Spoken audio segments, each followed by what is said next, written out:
Hey guys, Island Turtle here. Welcome to BOMISpirit. This is the weekly intuitive astrology reading for July 3rd to July 9th. I hope everybody's doing amazing. Now, before we get started, for those of you guys who are new, I'm going to go ahead and go over the astrology of the week and give you my 2 cents on it. And then we're going to go ahead and do some channelings and collect messages and messages for elements. Sorry, suddenly I had to talk really slow. My crown is like wah, wah, wah right now. That's so much crown stuff this whole last week. And I'm trying some new meditations too that really was like, wow, like, did that, cooked my brain a little bit. So let's go ahead and dive in. Before I forget, don't forget to like, subscribe, share, and comment. Helps the video circulate. So thank you for doing that for those who are doing that. All right, so now let's go ahead and do the timestamp so I really don't forget that this time. I almost always forget the timestamp. Anyway, let's talk about the astrology of the week. So July 3rd, we have the full moon in Capricorn. If you're watching this on YouTube, I already did the live on Patreon. You can also find it on Vimeo after the fact if you're curious. It's a fun little hangout that we always do. And it's usually a good time. Now, I'm recording this before I've done the live, so I don't know what I'm going to talk about beyond what I already know about the full moon Capricorn. When we do the lives for the new moon and full moons, there's a lot of information that comes through, especially because we have like a niche group, so it gets interesting. But anyway, we have the full moon Capricorn. We also have 777, July 7th, 2023, which is 777, which is funny because I actually haven't seen anything come up on YouTube for that. And maybe it's because there's so much going on. We're just forgetting about these little significant synchronicities or portal days or whatever. Considering we're in a year 777 is pretty significant. We also have had a lot of stuff going on as far as oh my God, I mean, where to even start? There's been so much. There's been so much clearing, unleashing of primordial power and energy, really finally dismantling some of these like really old programs and paradigms of how we relate to each other, right? Not to mention societally, economically, financially, that's also going on too. All this higher consciousness stuff, all this what reality you're choosing stuff, moving away from karma stuff. I mean, it's just endless. It's endless. It's endless the stuff we've been going through. But those are two pretty important days that are happening this week that I would pay attention to. Now, there's a lot of aspects, and so I'm just going to paraphrase this week by saying this. Throughout most of the week, we still have all of this Leo squaring off with Taurus going on. We have Venus and Mars in Leo. We have Lilith in Leo. We have Chiron and Aries working with Lilith. And we also have Lilith square Uranus, Venus square Uranus, Mars square Uranus. Some of these are weak, some of these are strong, but we still have all of that energy going on. Now, that energy has been helping us to liberate oneself, to allow for these renewals, these rebirths, these massive internal changes, and also feeling more comfortable and confident being at home within the self, owning the self, and doing whatever it is we need to do, right? Not backing down, really standing up for the self. There's a lot of that that's been going on. Clyde, hold on, Clydster's doing his thing. I fed him so that he would be chill, and it didn't work, clearly. So that's still going on. Now, something else that's interesting is that Pallas Athena is also still in Leo and is still working with Mars, not as much as it has been. So now we're starting to see that relationship kind of pull off and pull away a little bit. So it's going to be interesting to see how that evolves, especially since Venus is almost hitting its, how do I want to say? By the end of the week, Venus is getting closer to this apex of 28 degrees in Leo before it shifts into retrograde. So it's going to stay at 28 degrees for a long time, which means it will aspect Pallas Athena in Leo at some point relatively soon. But anyway, coming back, that aspect of Mars working with Pallas Athena is part of this driving force we've been experiencing of standing up for yourself, living wholeheartedly from your heart space, also following your own personal mission and what makes you passionate for life, right? All that really beautiful stuff. Now, Mars is actually going to be squaring off with the North Node later this week. And yes, that's right. I just wanted to confirm in my head. That's right.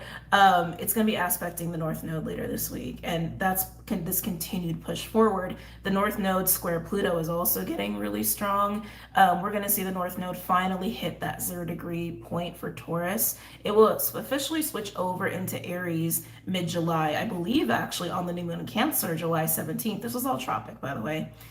July 17th, July 28th are two really important dates that keep coming up not just from me, but for also people that I know. The 17th, like I said, new moon Cancer. It's also 7177. Just saying. Excuse me. That's when the nodes switch. We have the new moon Cancer. Oh, excuse me, shaman burps. July 28th is actually the third day Pluto will be exact square the North Node, Aries and Capricorn. The third and final day that is the exact square. On that same day, Mercury also shifts into Virgo, and I do believe sandwiching around that on July 22nd, Venus goes retrograde and Chiron goes retrograde. So there's a lot going on between the 717 window and 728. How many days is that? It's 11 days. There's somebody I know who would very much appreciate that.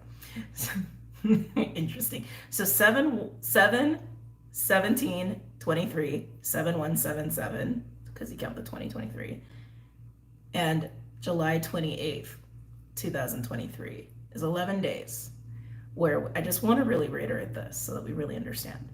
Where we start with the new moon Cancer, and the node finally switches to Aries, Libra, from Taurus, Scorpio. Again, this is all in tropic. And then you follow that line. The 22nd, Venus goes retrograde, and it's also the first day Pluto goes exact square the North Node. We have a second day where Pluto goes exact square the North Node, and then July 28th, Pluto goes exact square the North Node. Mercury also shifts into Virgo, and around that time, Chiron is also retrograding in Aries.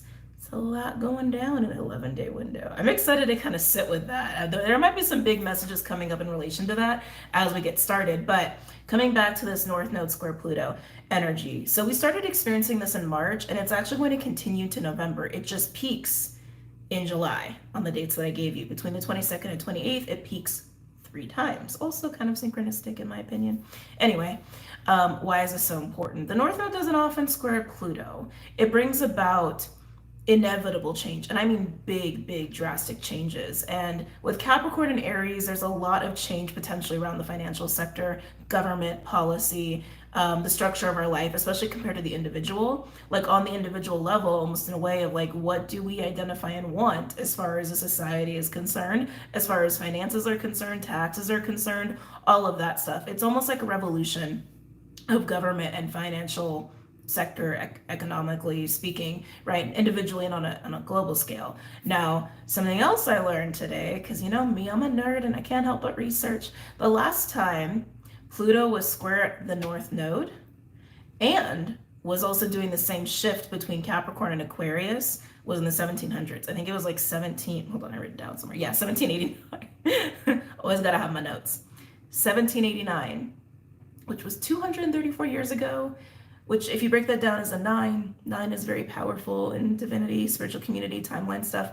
Different video, not going to get into that right now, okay? But the last time that happened was 1789, and not just in the US, but I think it was somewhere in Europe. I think it was France. Please do your own research with this. There's a lot of information I'll hold in my brain that I gotta pick from time to time.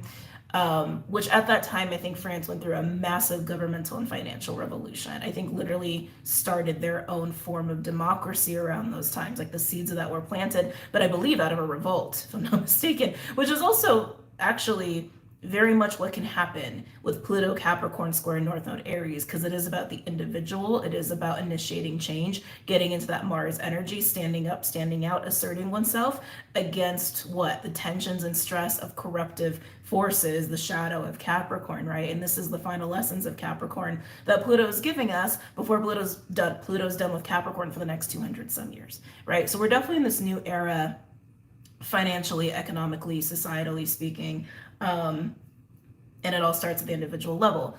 So just something to keep in mind, not anything to be scared of. If anything, I think this is a very liberating time. It really depends on your perspective, really depends on how you're co-creating and what energy intentions you're co-creating from. We all choose our own reality, right? Because it's all about perspective, right? So that's a lot of energy that's still going on this week. So coming back more to like the individual, more superficial ways of existing. For most of the week, confidence, play, excitement, craving adventure, because we still have Venus square Uranus. Venus is also conjunct Mars weekly. When I say weekly, I mean like not strong, not like Monday through Sunday. I mean like weekly, WEAK. OY? Whatever. You know what I'm trying to say.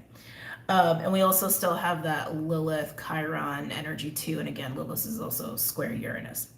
There's also a lot of sexual energy in that and a lot of creative energy in that. So enjoy that. Now, if you're in a relationship at this time, a committed relationship, if it's not healthy, more likely than not, you're going to really feel that like burn to really break away from that person or have a lot of space or independence or try new things. This is the week of trying new things and really getting out of your comfort zone and seeing what magic can happen.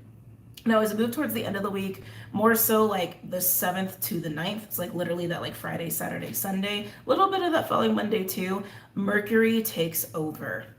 All right, so Mercury's in Cancer at this time. The Sun is also in Cancer, and there is some of that energy where they're working together a little bit. Not as much as you would think, but that's not the point I'm trying to make. Anyway, so towards the end of the week, Mercury is sextile Uranus, trine Neptune, opposing Pluto, and will also square off Chiron along with the Sun at some point during the week. It's a lot of mercurial energy. And Mercury's in Cancer, which Mercury in Cancer, I appreciate. Sometimes it's not the greatest expression of Mercury because it's emotion based, right? And Mercury is about the mind, logic. And so if you're harnessing Mercury Cancer energy, it can be a time to really balance out your mind and your heart and communicate effectively. Sometimes it's hard to do that at the same time. So it depends on what's going on, but just know that that's a thing. This is going to be interesting because the sextile to Uranus and the trine to Neptune, they're really strong close together. 7/7 is going to be the day where the sextile to Uranus is strongest, and the 9th is when the trine to Neptune is strongest. The trine Neptune is dreamy and fantastical, and let me get lost in the possibilities of all things that can be, right? It's a very yummy energy, and I think I channeled that recently for Pisces, actually. So if any of you watch that Pisces reading, this might be the week when that yumminess really comes to its head. But the Uranus, those are breakthroughs. That's exciting surprises and new points of views that can come forward, really stimulating conversations and surprising new friendships and allies and relationships to come on the scene. So the fact that these are both coinciding at the same time, to me says fun. To me says breeding ground for new experiences, new kinds of relationships, new ways of communicating, but surprises are backing that, right? Now, the opposition to Pluto and the square to Chiron. With this, within these opportunities, there may be some insecurities that come up. You may be getting into new territory that before maybe would put you on edge, or maybe you had some social anxiety about, or just reservations about. And that might come up a little bit, even though we've done so much work on liberating ourselves via Chiron. Chiron's now challenging us, like, have you really done it, right? Can you really look at yourself and understand what makes you anxious, what makes you feel unsteady and insecure, and reflect on that with the opposition to Pluto. Mercury opposing Pluto is not necessarily all bad. There's some really nice pros with that. It gives us a tunnel vision, but we can use that for introspection, right? We can use that to just take one thing that we need to understand and just like laser focus on it, and we'll figure it out, right? So that's what's going to come up in terms of these new experiences that we're finding ourselves in, these conversations we're finding ourselves in, this new territory, if you will, that we're finding ourselves in. Again, really more so during the weekend. Yeah. Now, is there a shadow to Mercury opposing Pluto? Absolutely. Scandal, manipulation, mind games. Like think like shadow Scorpio of the mind, of psychology, right? People who are really good at fucking with your heads, they're going to be on their game. They're going to be on their game around that time. Not trying to scare you, just saying that that is the way that energy can go. It's a free will thing of how we use this energy. So I would just take that Mercury opposing Pluto energy and just laser focus on the things you want to focus on. Honestly, you want to focus on fun? Go have fun. You want to focus on understanding the self and be introspective? Go ahead and do that. But this is not a time where I would scatter myself. I'll really emphasize it that way. I would not scatter myself this week to do everything under the sun. I would just decide to focus on things that evoke one emotion or one type of experience and follow that, particularly over the weekend. You want to have fun over the weekend? Go have fun. You want to work? Go work. Just be mindful that other people might be scattered and getting caught up in that shadowy sort of mercurial opposing Pluto sort of a space, especially if they're not dealing with their insecurities. If insecurities come up and you deal with it, you're going to be golden. You're probably going to have a really great time and have a lot of cool things happen this week. if you get caught up in your insecurities and you get paranoid, you spiral down the rabbit hole, the Alice in Wonderland kind of rabbit hole, try to just be alone and deal with yourself is honestly the best advice I have for that. Anything else I want to mention here? No, I don't think so. No, I don't think so. Actually, I talked a lot in a very fast, condensed way. Okay, I mean, hey, that's the goal. So as far as people who are mostly affected by the energies of this week, sorry, my brain went, where is it? Cancer, Aries, and Leo, Taurus, I would say are the most affected. Yes, I would say are the most affected. Capricorns as well. So actually, okay, let's chop it up to this. Cardinal signs and fixed signs, prioritizing Cancer, Aries, and Cap, and prioritizing Leo and Taurus. Now, of course, if you have Scorpio, Aquarius, or Libra, it's like, where's that other one? Where's that other cardinal sign? You can obviously feel this as well, but I would really prioritize the other signs. Now, if we're looking at degree ranges, there's a pretty large range for my cardinal signs, 15 to 29 degrees, because if you hit 30, you're technically in the other sign, right? 15 to 29 degrees, fixating on that 19 degree point and the 29 degree point. For Leo and Taurus, actually, that's also a big range, 20 to 29, but really fixating on the 22 degree point. If you have any planets, personal planets in those signs at those points in those ranges, you will feel the energy of this week the most. And of course, check your houses as well for where a lot of this is going to be going down. I would really, if you want to focus on just one or two things, I'd focus on Mercury. I would totally focus on Mercury. Mercury is in Cancer, and it will be moving between 14 and 27 degrees. But that 19 degree point is it's a peak point for Mercury this week in Cancer. So yeah, track where that is in your personal houses to see where you're going to be most affected. If I had to pick one more, it's kind of hard. Uranus is kind of a driving force, actually, but Venus and Mars and Leo. This is why I give you larger ranges, because like they're all connected. How do you pick just one? But that's how my brain works. But I would really focus on Mercury if you had to pick one. Okay. Alrighty, let's go ahead and get into some collective messages here. Where am I gonna put you? Oh, I guess I could put you right there. Alrighty. All right, collective. Why do I have this weird vibe of like mad scientists energy come forward? I feel like I'm tapping into my Aquarians. Aquarians are maybe my air signs. Oh, might be my air signs. I got like a mad scientist, experimenty, creative, very passionate sort of energy. That was really interesting. Okay. Huh. Alrighty. Well, we're gonna start with collective either way. I'm just deciding what deck wants to come out for the collective for this week. Why are the Mudras calling me? So this deck is calling me. I almost never use it. It should be linked below. I updated the deck list, by the way. Why are you calling me? You know what? We might use this for the elements. That feels like it wants to be really active. But let's come back to the collective for a second.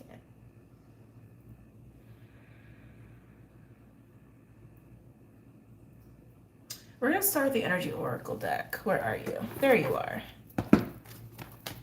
I've been using this one a lot. It's been wanting to be very, very active for you guys. Okay.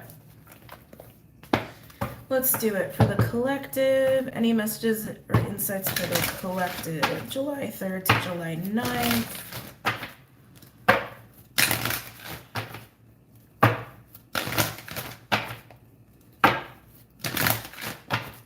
July 3rd to July 9th.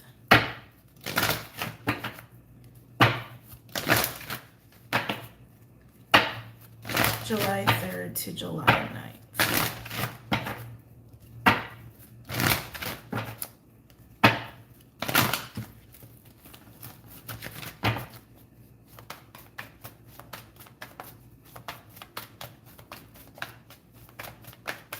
July 3rd to July 9th. Woman holding a coin in reverse coming out here. Very much like Queen of Pentacles, very much like Cappy energy. Oh, are we worried about money? Are we worried about money, guys? Because that's what I'm feeling here. Definitely feeling that strong Pluto energy. There's a feeling of what has worked doesn't work anymore. That's honestly what I'm getting for the collective. What's worked doesn't work anymore. What's worked doesn't work anymore. What has worked doesn't work anymore. I wanted to be said 3 times. There's a little bit of a struggling energy to hold on to what was. I want to say let go. I really want to say like lift the fingers up and off and let go and trust. Yeah, this is insecure. There's an insecure kind of scared energy here, and it strongly feels financial. Again, also makes sense of what's going on collectively. Can you tell me more about why this is here? I want to say if you shift your focus, if you take a focus off of your worries for a few days, a weekend, potentially, you might be surprised at what clarity comes your way. What truth comes to you that's going to help you to feel more stable and maybe even see your worries and concerns a little differently. Anything else for the collective? July 3rd to July 9th. That black cat is really sticking out to me. For some of you guys, black cats are synchronistic. I'm going to point it so you guys can actually see it. For some of you, black cats are synchronistic. Some of you feel very connected to cats.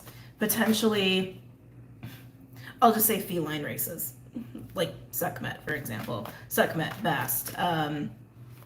Cat spirits, feline spirits. They're protective.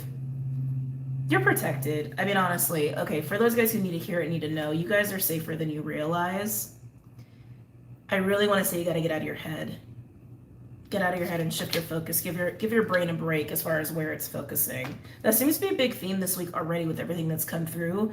Remember, wherever your attention goes, energy flows, right? So if you take your focus off of what isn't working, you can actually focus on what does. We can also allow room for resolution to come forward so you can actually see what isn't working in a different way and adjust it accordingly. Oh. Well, don't we like this? Angel of Strength with woman holding a coin. Strong, strong fire and Leo energy. A woman holding a heart is very much like the Queen of Wands meets the Queen of Cups. Angel of Strength is the Strength card. It's Leo energy.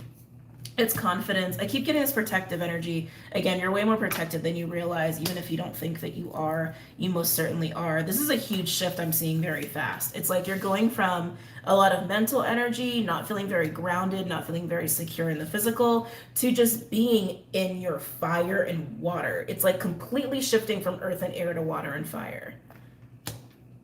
That's where your focus needs to be. That's where your focus needs to be. It's almost like the source of strength this week will come from there, will come from deep within, which makes sense. Makes sense. There's also something about receiving here. Yeah, this is fascinating. There's a lot of strength to be gained from allowing yourself to receive from other people, from conversations. It's almost like there's a boost in confidence that I'm feeling with that eases this, that eases your worries, eases your anxieties. Yeah, I really want to say, like, if you've been inside a lot, in your head a lot, in your worries about money a lot, go and do something fun. Go and talk to people. Go do karaoke or something. Like, it just feels like if you go and put yourself out there to engage playfully, even emotionally, or like play, you're actually going to feel more comfortable and confident, and you might start to see your situation a little differently, whatever it is that you're feeling insecure about. Anything else for the collective? Some of you guys are definitely going from lonely and isolated to being very social. I almost want to say social butterfly. Butterflies seem to be very significant too.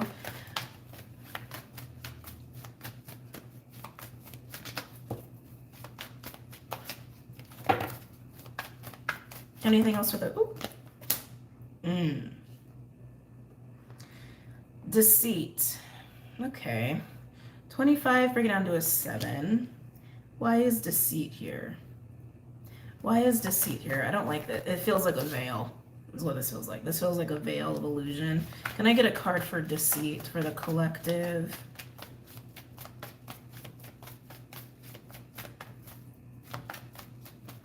Can I get a card for deceit? Why is deceit here? Almost feels like the moon. Yeah, it feels very Neptunian to me. Sorry, there's like no clouds in the sky. And the second I said that, there's like this little itty bitty cloud just randomly sitting there. I don't know, it just looks awkward. Anyway, why is deceit here? Give me a card for the context of deceit for the collective. Why is deceit here? Are you just noticing the veil?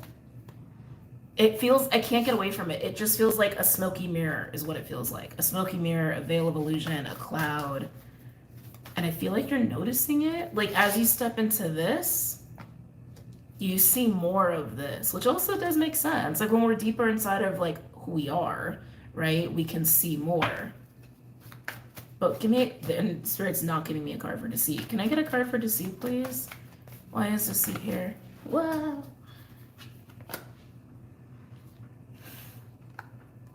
Door to value, money, stability, everything you're worried about over here of not having. I feel like this is all about your own perception and like how we can trip ourselves up. Yeah, because I feel like when you're here, you're not seeing how this actually sabotages your ability to stabilize your life or to feel secure in some way. And I keep getting it's a lot about money. It could be career related. It could even be just your sheer confidence. Could even be that. But it feels very like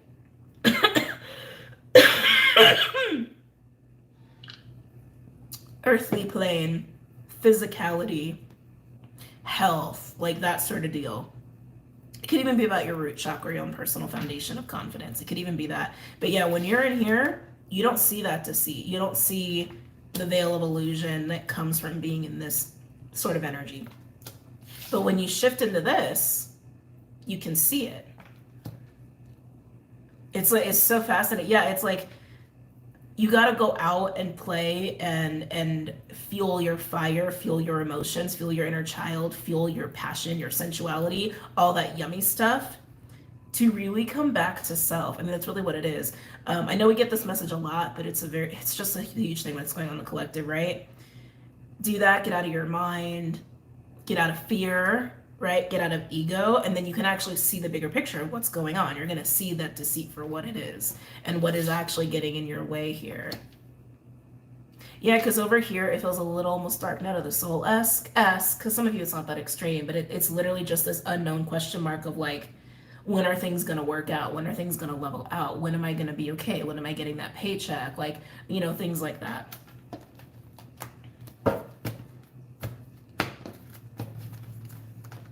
Yeah, the money is here. This is where you're going to find the gold. It's actually how it's coming through. Anything else for the collective for this week?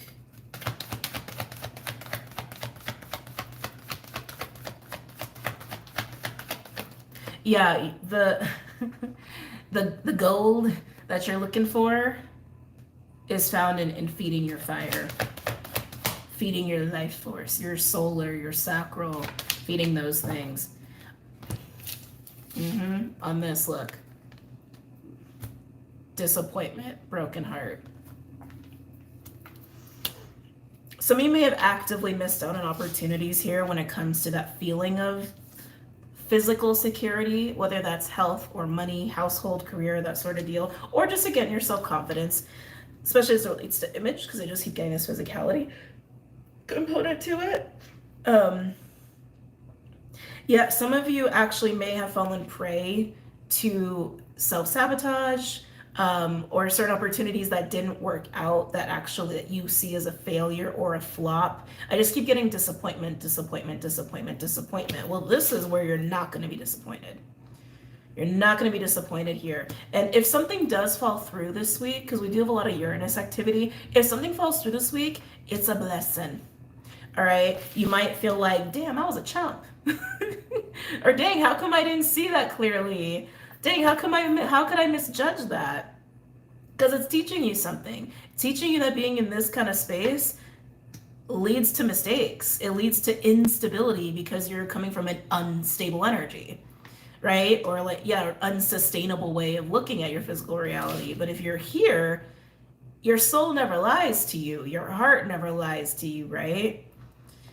it's very much like this external versus the internal. I feel like there's been so much coming up about this. I actually want to write a whole book on it, but that's a whole other thing. Anyway, overall, we do have patience. This is the divine timing card. It's basically like temperance. It's like temperance meets the Wheel of Fortune. So again, if something flops this week or something flopped recently, let it flop. It either taught you something or protected you from something, because either way, it seems like you're finding yourself here, which is exactly where you need to be, whether you're humbled or you feel confident or you're seeing the deceit for what it is, even if it's self-sabotage. It's all happening in divine order, okay? So let it be what it needs to be. Some of you, the self-sabotage group, it's like you're getting way too caught up in your own negative spiral. Okay, that's totally what that is. It's like, woe is me. It's like Eeyore energy. Not trying to judge. Just calling it how I feel it, right? But that's kind of what I got a little bit of, like, woe is me. Poor me. Whoa. Right? W-O-E, whoa. Instead of just seeing what's right in front of you and what's possible. The mind is a powerful thing, especially when it's not aligned to our souls and our hearts, right? It can run amok as far as how we're co-creating our reality. So it's why it's important to stay aware of that. But again, with patience being here, things are falling apart that are based off of unstable energies or fear or scarcity. Anything that's not aligned to your soul or hasn't been fed from your heart and soul, it's going to fall apart. So all that there is left is that, right? So let it happen. And then we have Angel of Love. Yeah, sorry, I'm not sorry. I'm not sorry. I'm just going to beat a dead horse here for a second. Everything that's falling away is just to get you here, okay? It's to get you here. Now, if you don't have a lot of things falling away, kudos to you. You're probably already there. Or you probably have been co-creating from this place within yourself, right? It's like anything that's pure will stand.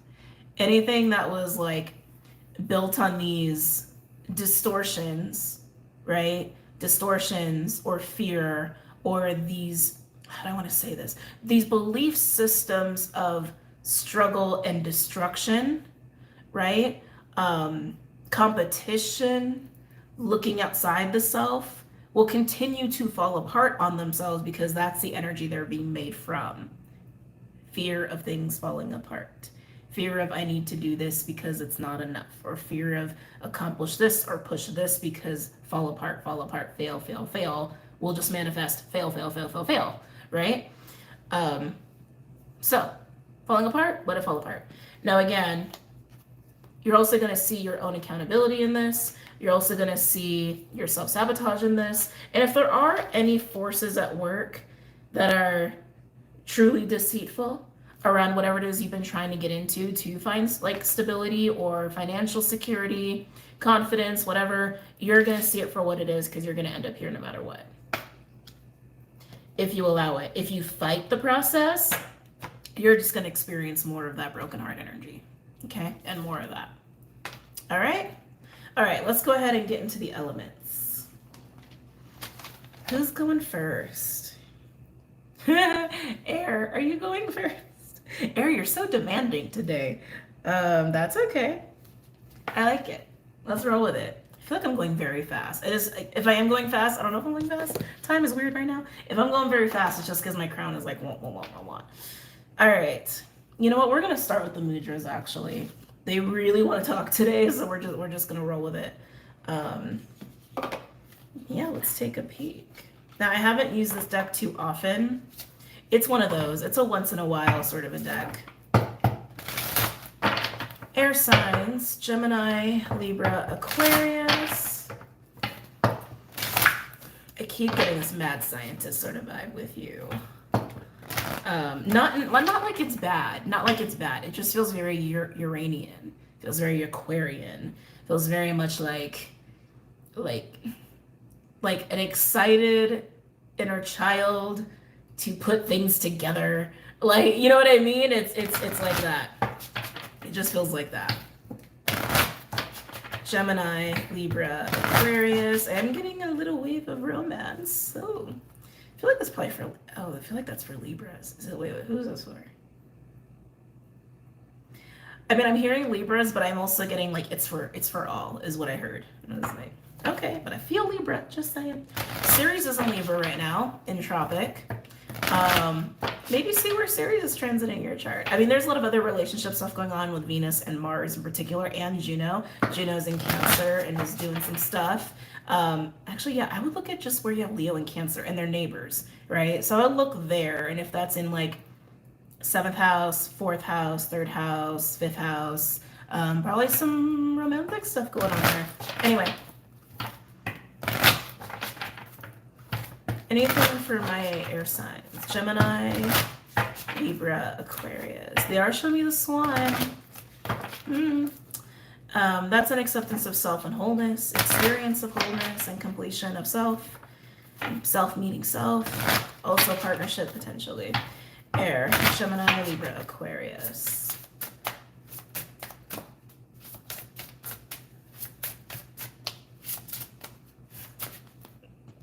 The messages today are so weird. They're so funny. The eyes have it, is what I just heard. Okay. The eyes, I'm getting like eye. Like, I didn't open my eye very wide. My eyes open very big. Eye, like eyeball. The eyes have it. Make of that what you will. It's for you. It's not for me. The eyes have it. Gemini, Libra, Aquarius. Gemini, I just got a wave of water. One second. Almost like oceans. You guys could be spending a lot of time around water. Oh, that's interesting. We have calming. Stillness, support, balance. Reduces anxiety, supports musculoskeletal system, cultivates mental and physical restoration. Open hands wide. Tuck thumbs in the center of the palms. Curl the fingers loosely around the thumbs. Make soft fists with both hands. Rest hands palm down on thighs. Lengthen spine and breathe. This lowers blood pressure. I rest in the calm of inner balance and support. This is a mantra you can use while you're doing this. I rest in the calm of inner balance and support. I rest in the calm of inner balance and support. This feels like massive grounding for my air signs, which makes sense because I feel a lot of energies with you. I feel a lot of excited mental cerebral energy with you. I feel some romantic energy with you. I got that wave of water. It's like it just feels like there's a lot of energy going on. So you might need to calm. You might need to really get in your body. Might really need to ground. Okay? Am I getting one more? No, they said no. All right. So air signs, this is your mudra, clearly focusing on the root chakra. Adhi mudra is what this one is called. And again, the mantra, I rest in the calm of inner balance and support, mimic the image here. And of course, I already reiterated the instructions. You can go ahead and back to that. But, so, all right, air signs, time to calm the self because there's a lot of energy fluctuating through you right now.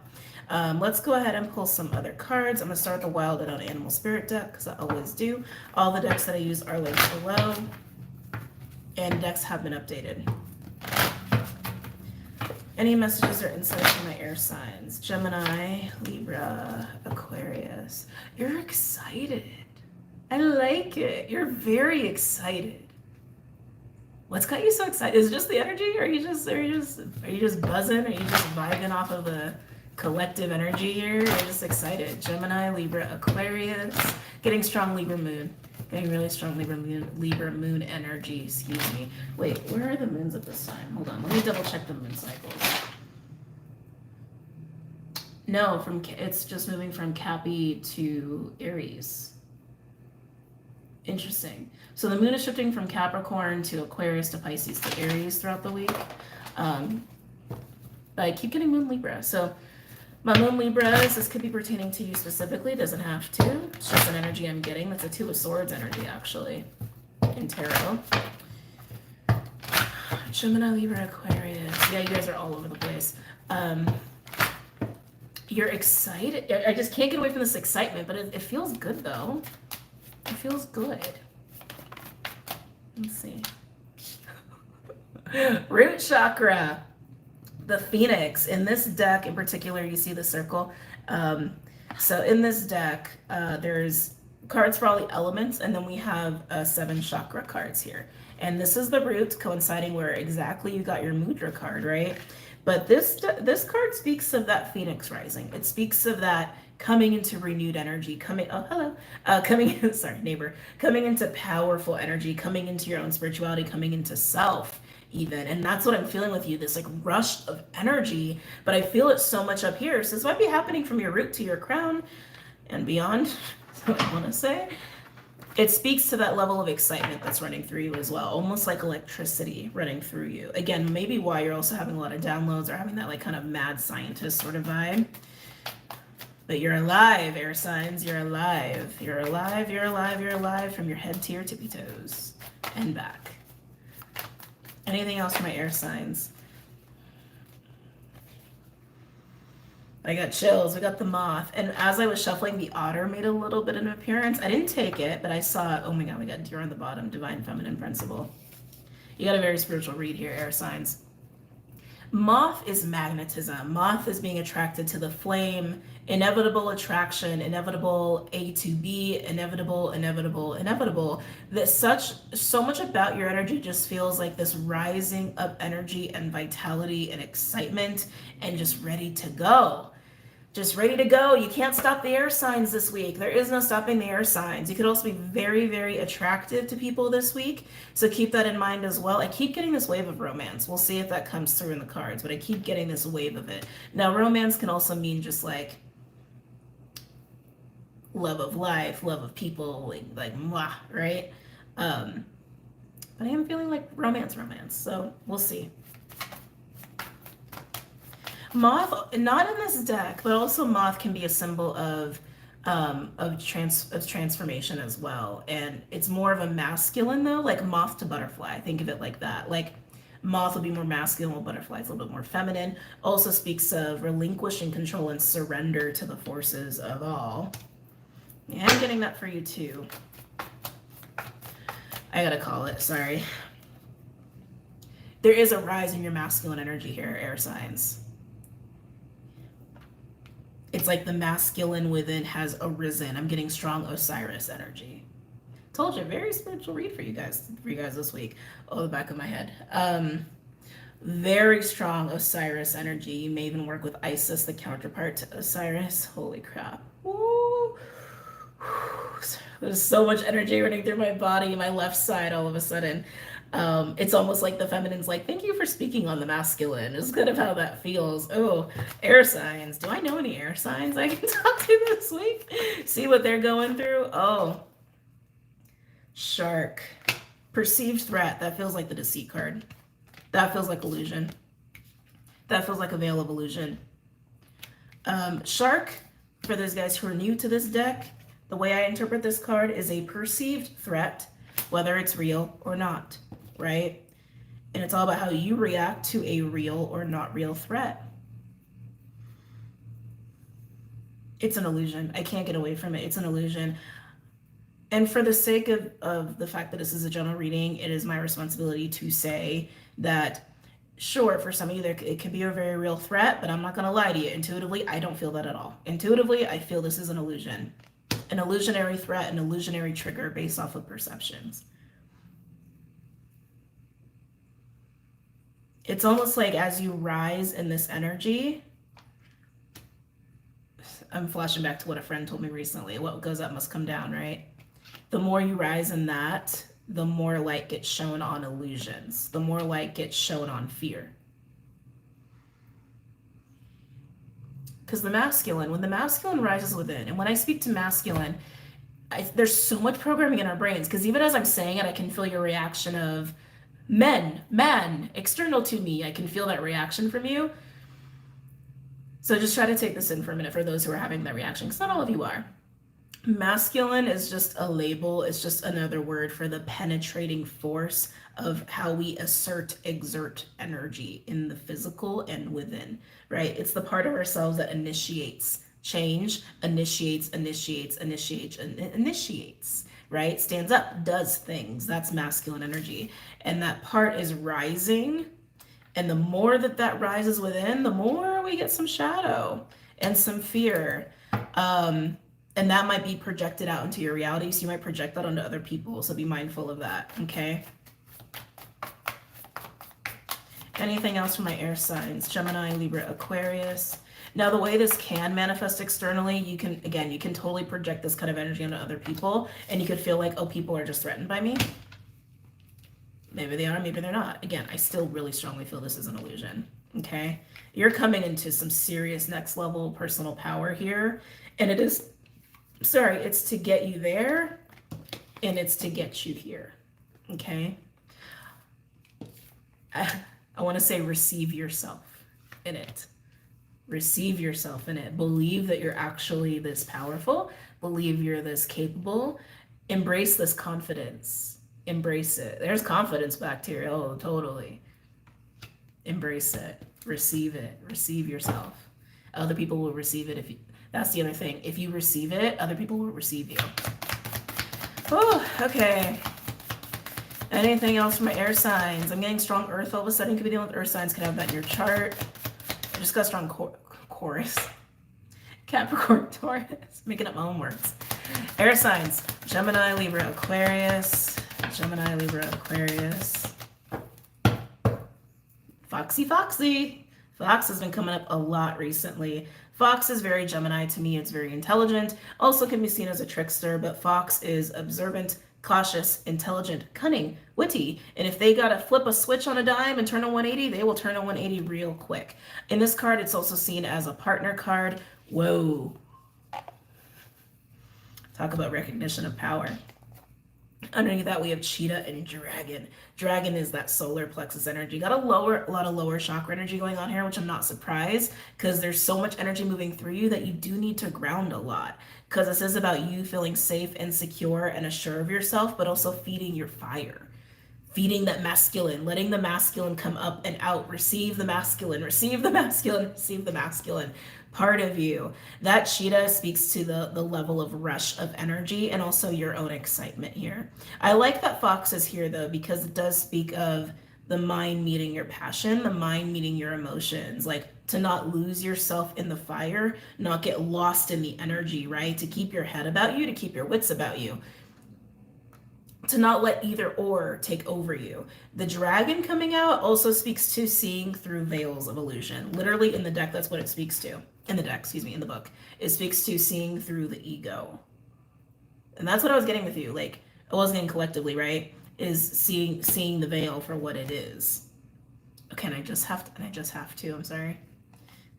I'm sorry. Why do I keep saying I'm sorry? I don't know why I keep saying that. That might be a collective thing going on right now. Anyway.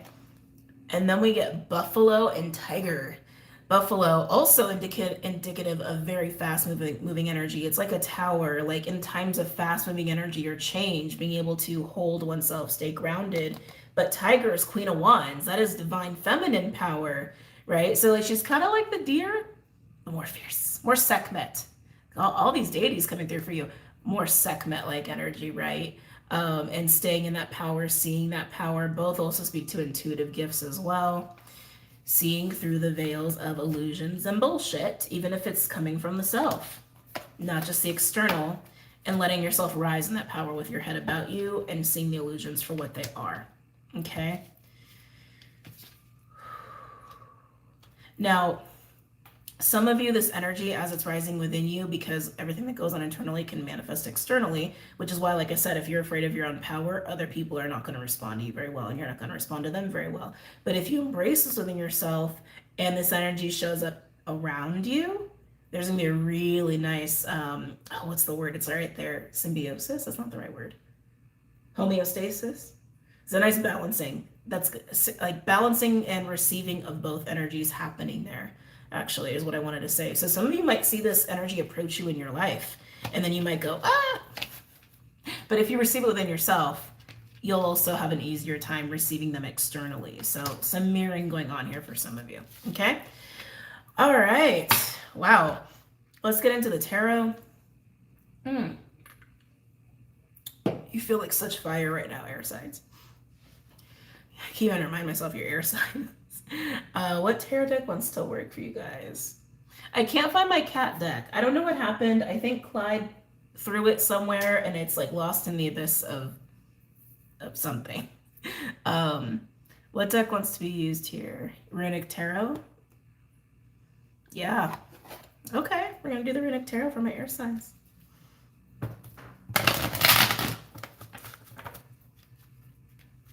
Any messages or insights from air signs pertaining to this spread?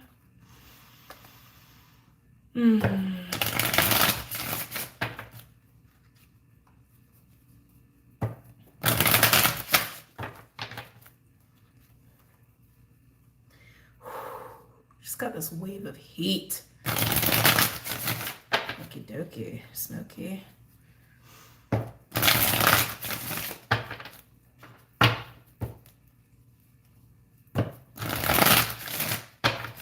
Couple more.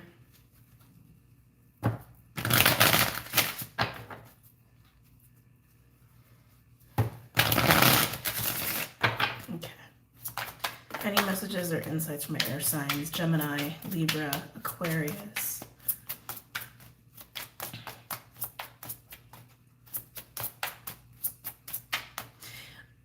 Sorry, they're bringing me back here. They're really hitting home about this whole rise of masculine energy within. And again, Osiris keeps coming up with this as well.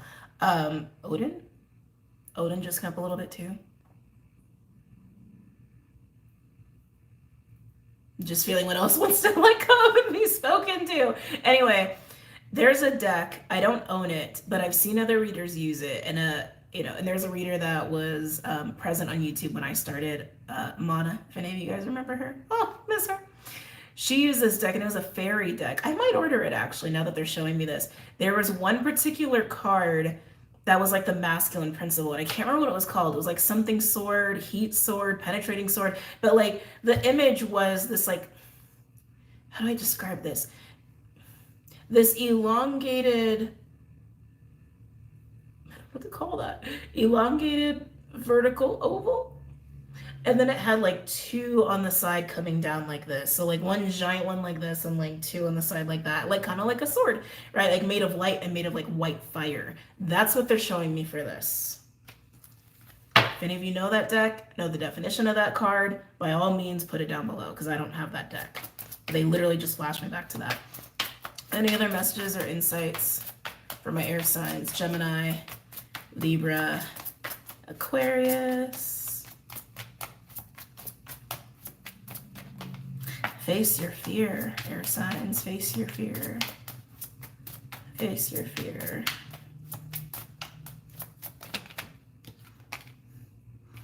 I said face your fear and look what landed on the shark. Queen of Cups in reverse.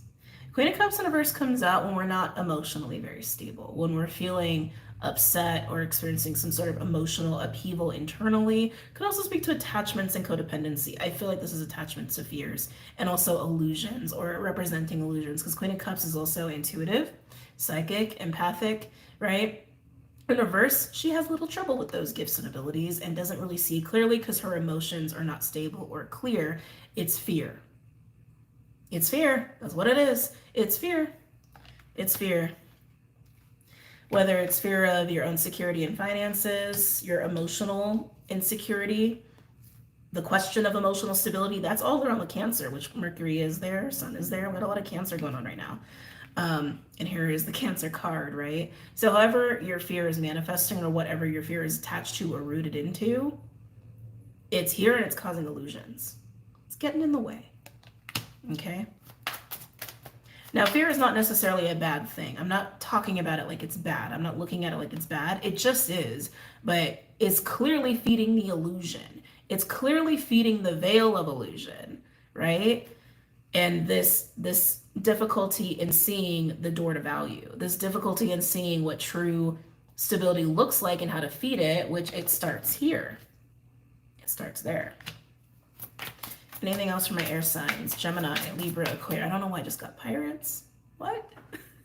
Maybe that's a synchronicity for some of you. I just got something about pirates. More Cancer. Chariot in reverse.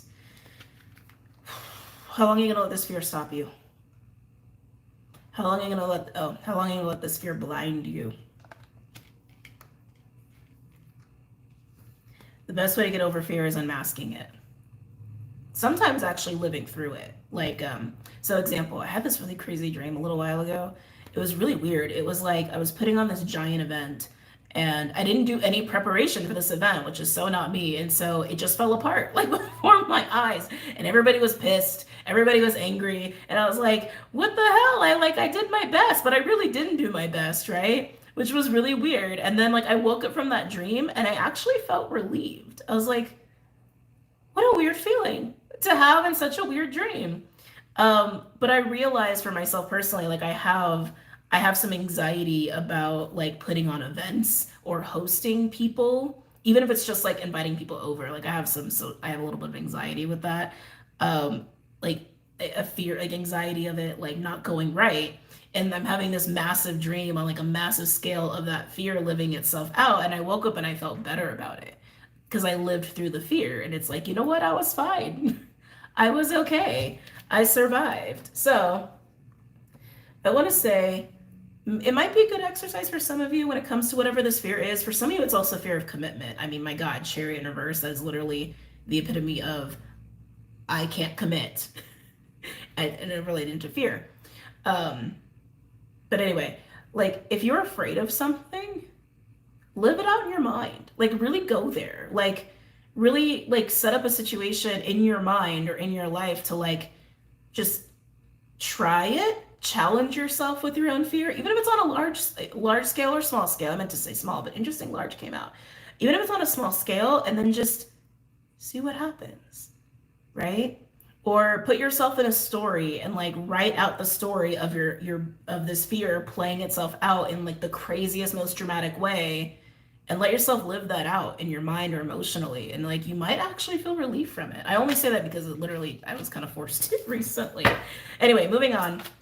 Air signs, you're getting a really long reading out of me. Anything else for my air signs? Gemini, Libra, Aquarius. Gemini, Libra, Aquarius. So on the moth, we have Two of Pentacles coming out here. Two of Pentacles is balance. It's balance, it's decisions, it's the give and take. Now, give and take is normally seen in the Six of Pentacles, but I'm feeling that here with the two, because the two is supposed to be about the self. But I feel like this is speaking to your balance that you can have and achieve by allowing this rise of energy within and embracing all of that, okay? Embracing this new sense of vitality, this new confidence. Maybe it's sexual energy and you're like, whoa, sexual energy. No, embrace it. Embrace it, harness it, use it for yummy stuff, use it for fun stuff, whatever. You're an adult, do whatever the hell you want. This boosted energy is giving you the balance you need, okay? For some of you, this rise in energy actually comes as a result of giving yourself permission to get out of that, okay? To shift your focus on other things. Anything else for my air signs? Gemini, Libra, Aquarius.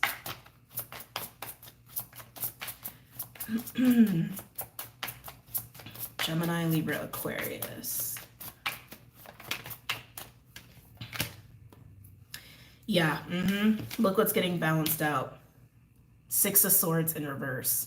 This inability to move forward, have progression, have peace of mind will be balanced out when you allow this to happen. Allow it. Allow it in your life. Allow it within. Again, some of you may be confronted with this energy externally in the form of a person. Maybe a situation. I feel more so a person. Let it happen. Let that person come in. Let them take you places, because it's literally providing the balance you need.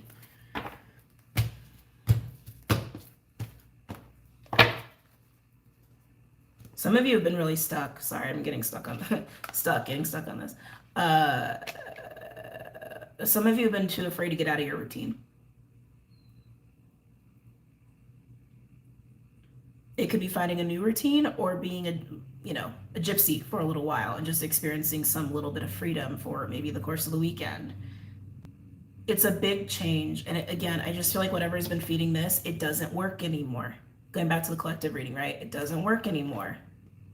It don't work no more. Okay? All right, moving on. Anything else for my air signs? Gemini, Libra, Aquarius. interesting. Gemini, Libra, Aquarius. I feel like we're going into some underworld energy, which is not a bad thing. Yep, we are. We totally are. What's been lurking in the underworld? What's been lurking in your deep subconscious? What's been lurking in the deep? Six of Cups in reverse and the High Priestess in reverse. Six of Cups in reverse speaks to, I don't want to say this, memories, karmic experiences, patterns, family situations, relationships, things that affect your soul on those kind of levels that have been detrimental to you and detrimental to your intuition and your ability to see. They've been fueling this. It's fear. It's the root of your fear, and clearly the root is the Six of Cups. Six of Cups, if you had to choose any card, is probably the strongest root card. And what I mean by that is, even though it's Scorpio and it's water, we think of root as like earthy and whatnot, right? But the Six of Cups goes back. Six of Cups is like one of the very few cards in tarot that speaks to the soul on all these multifaceted levels of the past. The root, right? Your roots, your origins, and how it's been affecting your soul, your intuition,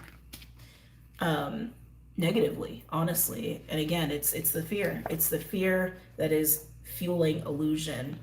I keep getting it's like a fear of commitment or a fear of failure. And I feel like it's tied to this trying to hold on to what you think is security. But this energy is exactly what's going to help you here. That rise of fire, that rise of masculine, the rise of confidence, even if it's in the form of another person, that's going to help you find it within yourself. It's going to balance you out. It's going to mellow things out here, okay? Overall, we have the Ace of Pentacles in reverse. Five of Cups in reverse.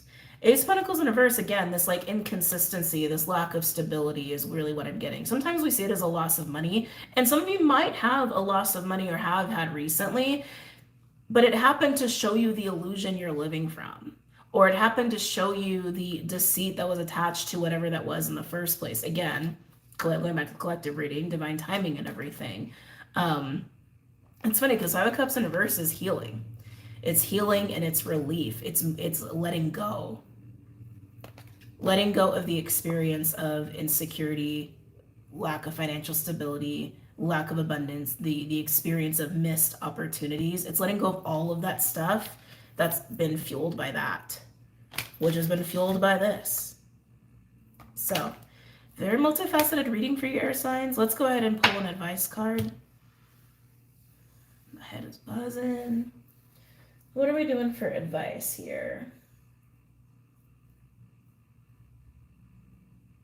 Ooh, there's another one I've been favoring recently, the Spellcasting Oracle. Advice for my air signs, please.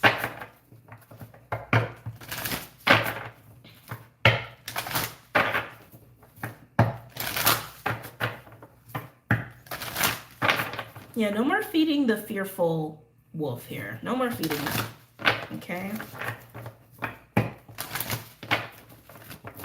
Can I get advice from my air signs, please, pertaining to this spread?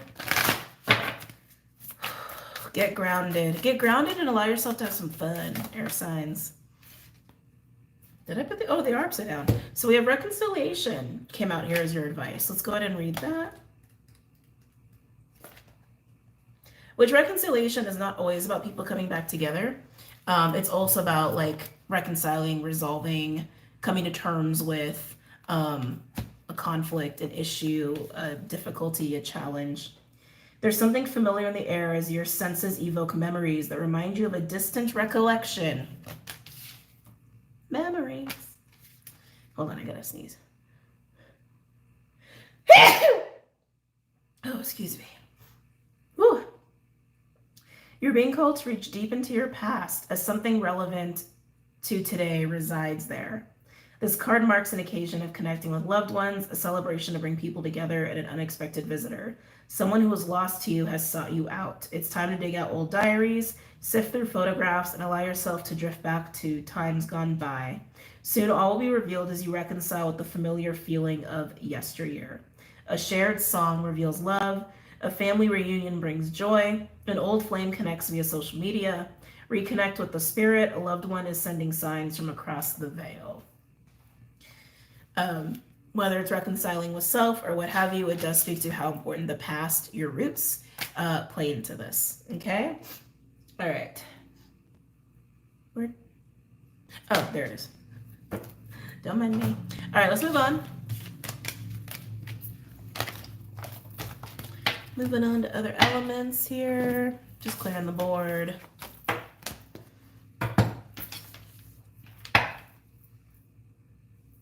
Keep you there because we want you, and then the mood does. We can pick it up. All right. Who's going next? Earth, fire, or water?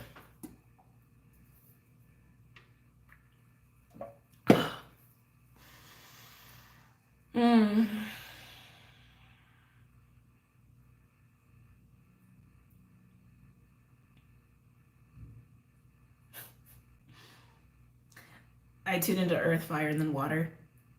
In water, when they showed me your energy, it was like a little wave, like you couldn't get out of bed or something. Like, what's going on, water signs? We're gonna save you guys for a bit. I don't think you guys are going next. Earth or fire?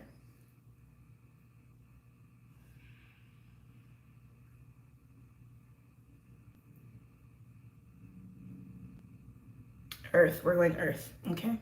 Feels like you guys are battling it out, which I guess you technically are, because Leo versus Taurus. Definitely feels like a death match. Leo versus Taurus. All right. Earthykins, Capricorn, Taurus, Virgo, starting with the Mudra cards. Ouch. Capricorn, Taurus, Virgo.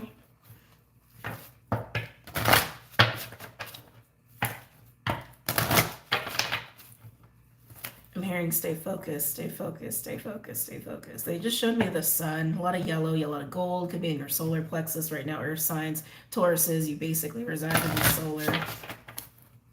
Excuse me. Getting nasally. Capricorn, Taurus, Virgo. Capricorn, Taurus, Virgo. Capricorn, Taurus, Virgo. You guys have this feeling like you're exerting a lot of energy. Like you're being very physically active or you're getting worn out. You could just be really busy. You could totally just do that. Capricorn, Taurus, Virgo. It feels like you're trying to like hold yourself up. Like you're trying to stand strong in the face of something. You're trying to stand strong, generally speaking. Can I get a card for my earth signs? Capricorn, Taurus, Virgo. Capricorn, Taurus, Virgo. You may be, don't get mad at me, you might be pushing this image of strength right now. Or you could just be in that final hour. It just feels like you're exerting a lot of energy. Not necessarily to say you're tired. You're just like, I'm holding it. I'm holding it. I'm holding it. And I'm here. You could be dealing with somebody like this. Because keep in mind, this is general, right? So this could be someone in your field. Capricorn. Ooh. Not what I expected. Okay, can I get one more then? One more for my earth signs, please. One more for my earth signs.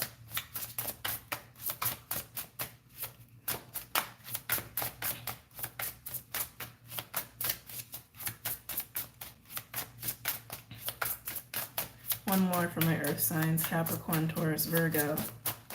Wow. Capricorn, Taurus, Virgo. Not what I expected. Again, very collective from the root to the crown here. You literally have the crown chakra. Crown of the head, ultraviolet, rules the pineal gland, freedom, unity, lightness, joy. And then centering. This is the mudra that came out for you. Centering. Forgive my pronunciation. Prithivi, I believe is how you say that. It's down here. Embodiment, centeredness, grounding, reduces stress and blood pressure, strengthens digestion and assimilation, supports posture and skeletal system, extending both arms outward. Touch the tip of the thumbs to the tips of the ring fingers. Allow the other fingers to extend straight out, palms facing up. Rest the backs of the hands on the thighs, knees or in the lap. Relaxed shoulders, lengthened spine. Present to my body, I am perfectly centered. Present to my body, I am perfectly centered. I keep getting pulled with solar here. Present to my body, I am perfectly centered. So again, very similar to air signs and also just the collective reading, right? It's like there's this root to crown energy happening in the collective right now, and it's coming up for you now. Earth signs, I keep getting this whole like I'm strong, I can make it through, I'm gonna hold. It's very Saturnian, but I keep getting this solar yellow sun like energy too. I feel like definitely working on the root, will definitely help you here, but the centering keeps catching my attention for you, especially as it relates to the solar, right? Between the solar and the heart is our center. A lot of people will look at the solar and go, that is our center. Not here to dispute that one way or another, or to say yes one way or another. I don't necessarily feel it's a true center. That's a whole other video. But yes, it is where we hold a lot of our chi, our mana, our life force. So in that way, is it our center? In that way, yes. But anyway, not to get into semantics, but working on your solar, I think, would also help you a lot right now, Earth signs. Okay. So let's see what's got you in this energy. Starting with the Wild Unknown Animal Spirit deck. Capricorn, Taurus, Virgo. Capricorn, Taurus, Virgo.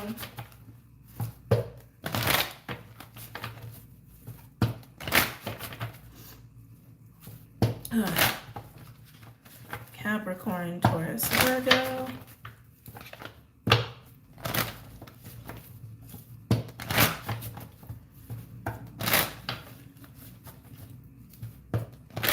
I keep hearing stay focused.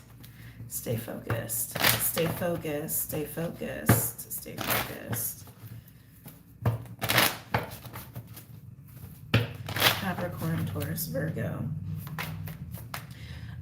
I am, oh, jeez, my back.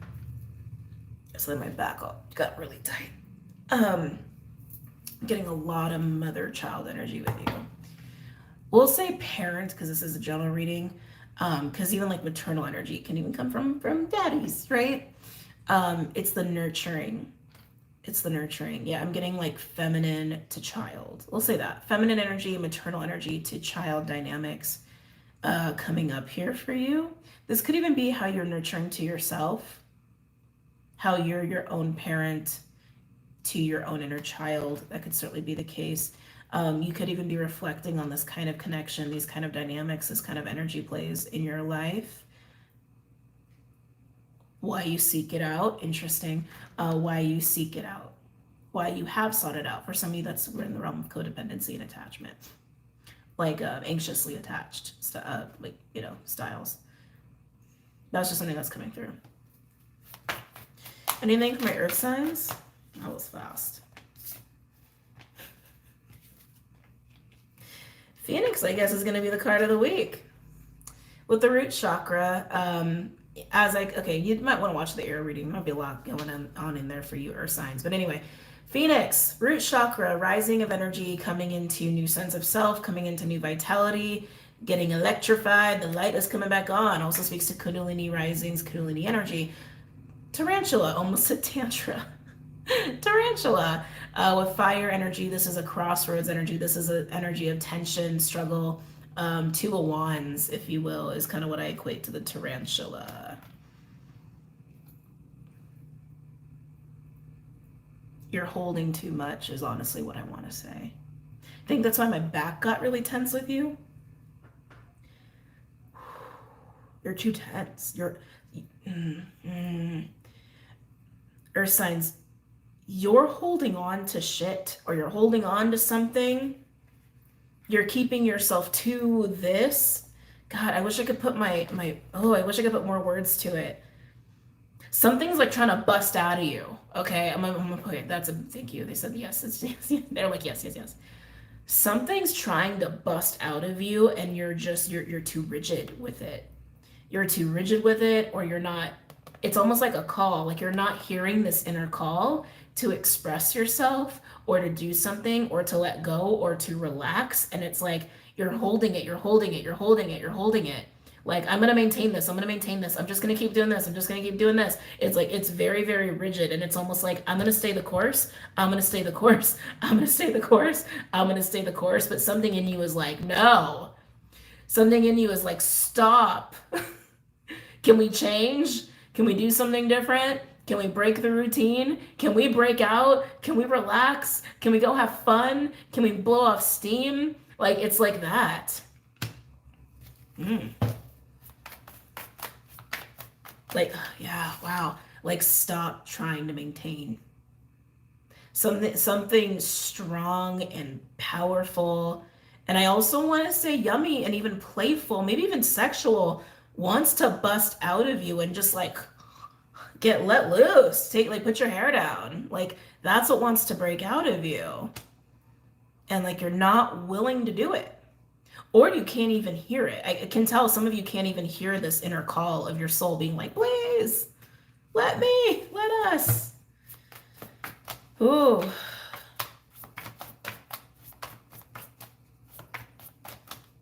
You're scared to. Some of you are scared to. Anyway, moving on. Earth signs. God, my back is killing me in your energy. Maybe you don't feel safe to. Maybe you don't feel supported to. Some of you, it's also just, I'm not going to bend my own rules. I'm not going to break my routine. I'm not going to get out of my comfort zone. But this week is about getting out of your comfort zone and finding the fun surprises there, right? Earth signs, Capricorn, Taurus, Virgo. Oh my God, more fire.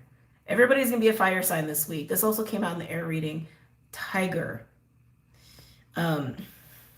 Sorry, I got pulled back to the moon again, which I don't know if I got that for air signs or the collective reading, but I got a moon Libra energy and I got pulled to the moon. So some of you guys could be an earthy moon or a Libra moon, but anyway, or an air moon, right? But Tiger, Queen of Wands energy for me with this card. This is a card of being in your empowerment, being in your feminine power, which is why I equate it to the Queen of Wands. It's also a fierceness, a ferocity. It also speaks to spiritual awakenings. This is about your freedom, Earth signs. This is about letting yourself break out. Maybe some of you are examining those mother-child dynamics, and maybe you didn't get enough nurturing from your parent, right, in order to be free, or maybe you don't nurture yourself enough to be free, or maybe you felt restricted in those kind of relationships, and so hence you don't allow yourself to be free, right? So like, there's some themes definitely going on there for some of you guys. But look what's on the other side of this. There's a lot of sexual power going on there. A lot of sexual energy. Are you on the prowl? Any messages or insights from my earth signs? I knew it. I knew it. I knew it. On Tarantula, we got mouse. That's anxiety. That is a straight up anxiety card. This is being way too focused on the details. Wait, this is a detail card, which details can be great, but this is about freedom for you, okay? Oh, I just want to shake that energy off of your back. This is about being free. This is about not getting caught up in the how do I do this and how do I do that and what does this look like and da da da da. No, it's just about doing it. It's following your lower body and just doing it. Just doing it. And not getting worried about it, not getting scared about it, and not allowing yourself to get stuck and rigid. I keep getting there's too many parameters or too many rules that you have for yourself and how you are expressing yourself or just living out your fire and your play and your passion. It's making me passionate. Anything else for my earth signs? Capricorn, Taurus, Virgo. Capricorn, Taurus, Virgo. Wow. So everybody's got a little bit of illusion or veils of illusion going on this week that they got to deal with. Look, we have hyena and we have firefly. I don't like this. I really don't like this. Because for air signs and even the collective, right, I was really getting this like veil of illusion that you're recognizing, even if it's self-sabotage. And for some of you, that could be it here too, but there's something about hyena that I really don't like. Hyena can be a mask. It can be somebody like, you know, laughing when they really hate you. You know, it's like that. It's what's hiding your fire, hiding the firefly. Firefly, interesting, because firefly is like inspiration energy. It's like firefly comes out when we have quick energy moving in and we got to utilize it fast before it burns out. It burns hot and fast because it burns out, and so use it while you have it. Like that's what firefly is, but I don't feel it that way with you. I feel it more like you've been waiting for this. That's what this feels like. Like this has eluded you. I think that's how you're looking at it. Like this spark of being inspired or feeling like something is finally clicking into place. You feel like it's eluded you because you've been, I just gotta call it right, you've been rigid. You've been rigid with your fire. You've been rigid with yourself because of that. Getting too caught up on details or being straight up scared or anxious. And so you've been waiting for this. It almost feels like you've been waiting for some sort of cosmic, like fated, oh, something finally clicks. Or I meet the right person and we finally click. Or something's catalyzed. Or I'm finally inspired. Like you've been waiting for this spark of life to just hit you or to just fall into your reality. And I gotta be honest, for some of you guys, that's just a straight up illusion. The fact that you keep telling yourself that, it's like giving yourself license to stay in this rigidity with yourself. You want that, you gotta let your hair down. You want that, you gotta break your own rules. You want that, you gotta get into that. Like, yeah, I just keep getting like you're waiting for that firefly to happen. It's not gonna happen that way, is honestly what I wanna say. Now, again, I could be wrong. I am not an all-encompassing truth, but that's what I'm feeling intuitively. I can't believe how much fire you have on this. Because the root card is not necessarily fire element, but in this deck, because it's the Phoenix, it has that fiery energy. Tarantula, Tiger, Hyena, 3 fire cards, and the other one is just 1 earth and 1 air. Anyway. Anything else from my earth signs? Capricorn, Taurus, Virgo.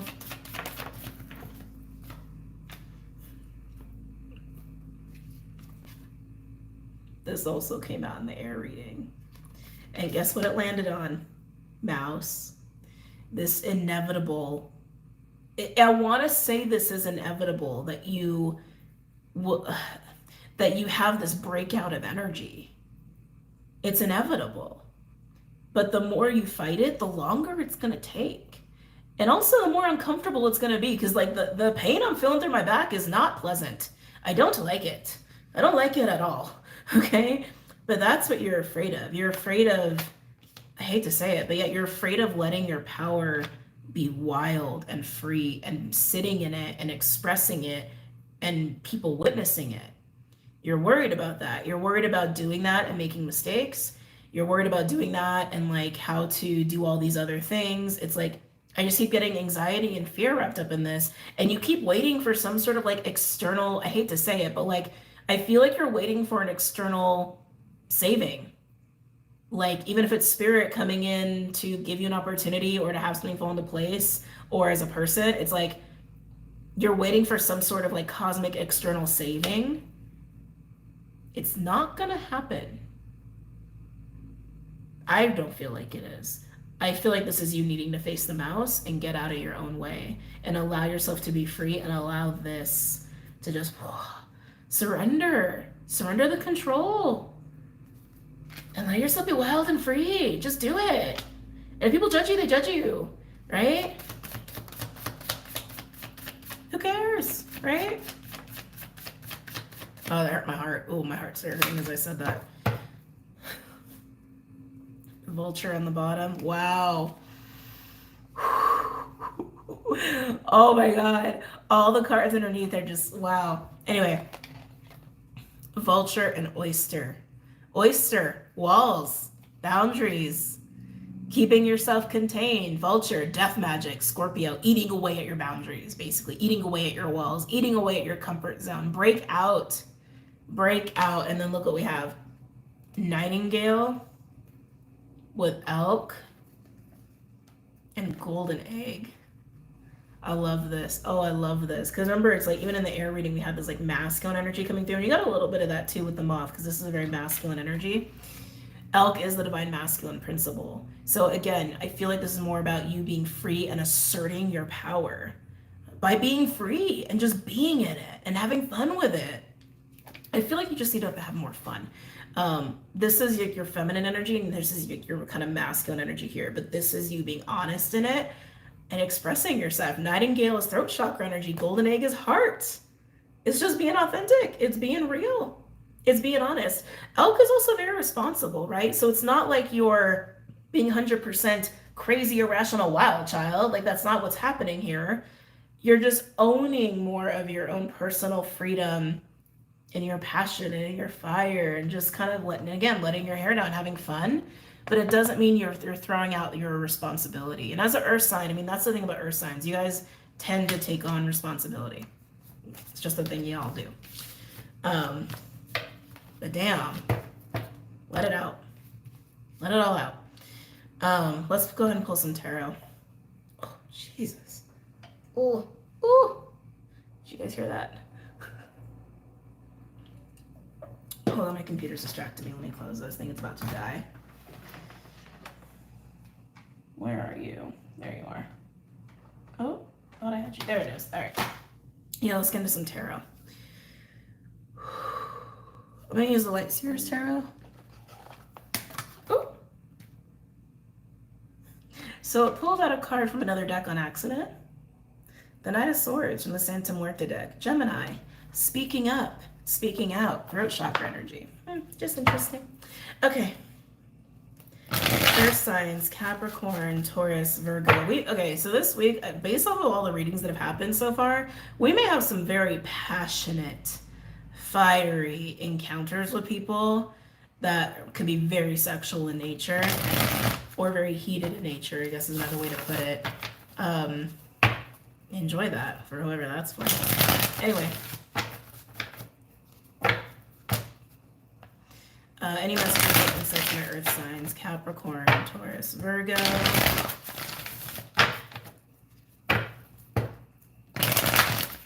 Capricorn, Taurus, Virgo. Ah.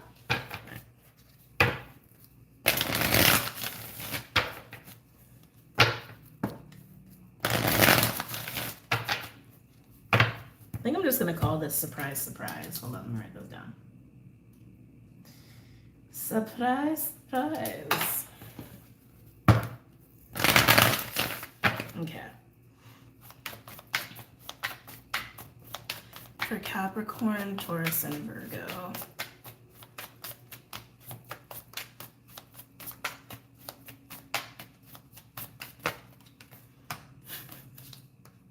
Magician. Oh, we like it. Magician energy. I am getting strong Mercury off of here. I also equate this with Uranus, which is also what we have. But Magician coming out here is telling me what you're capable of. This is your level of capability. You can do freaking anything. You can do anything. You can do anything. You can do anything, especially when you're actually flowing. Okay? When you're actually flowing with your own energy of all things.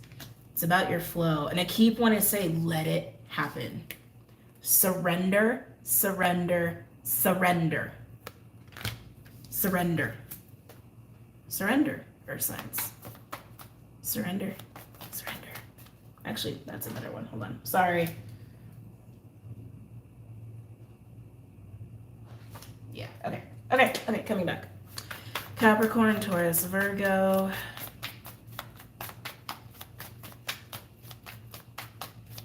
Capricorn, Taurus, Virgo. Whoa. I'm telling y'all, some are going to have some very, very fun weeks ahead. I envy you. I will live vicariously through you. Ace of Swords and the Knight of Cups. This is the clarity and understanding of where your heart lies, where you want to go, and how you want to be free from living from the heart space. Now, some of you guys is also definitely going to be some communication, okay? Where someone's going to be coming in and they're going to be very clear and very honest and very direct with you, but they're going to be coming from the heart, all right? Oh, shit, my back just went, like really freaked out when I said that. I feel like your sacrals got scared when I said that. But I do feel for the most, Six of Pentacles, give and take. Six of Pentacles usually involves other people or the external. It's the card of gifts and generosity, but it's also the card of olive branches and balancing with other people. Yeah, okay, so earth signs, I really want to say you need to play, you need to have fun, you need to be creative, you need to get out, and you need to let your hair down, you need to break some of your own rules here. There's definitely somebody here, there's an energy here that is trying to approach you, wants to approach you. You got to let your walls down in order for that to happen, all right? Now, the Six of Pentacles, the Ace of Swords, and the Knight of Cups, for a lot of you, you already know who this is. You already know them in your reality, but this is also, it's everything to me is always what's going to internally manifest externally, right? I think you want this. I think this is something that you've actually been wanting, like a very honest, authentic connection, conversation with people. I want to say people in general, right? That's something that you've been wanting, but you really need to I want to say get out of your container. It's almost like you're too contained. Like you're too contained, you're too isolated for that to really take place or to really happen. And I feel like when you step into that, oh, it's coming. It's almost like a green light being in this energy. It's almost like being in heat and being an animal and the rest of the males take notice. It's kind of like that. It's kind of like that energy. When you let your hair down, you let loose and you get into that, I feel like that's when this is going to show up, okay? It doesn't have to be romantic. It doesn't have to be flirty. Totally can be. But it's authentic. That's really what it is. It's somebody coming from their hearts, their souls, and their own authenticity and approaching you, okay? It's like you're chasing the firefly. You want this magical mystery moment or moments in your life.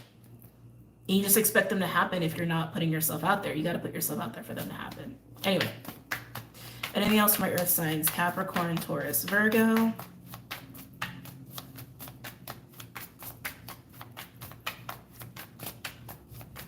Anything else for my earth signs? Am I taking that? Yeah? Okay. It's a lot of cards.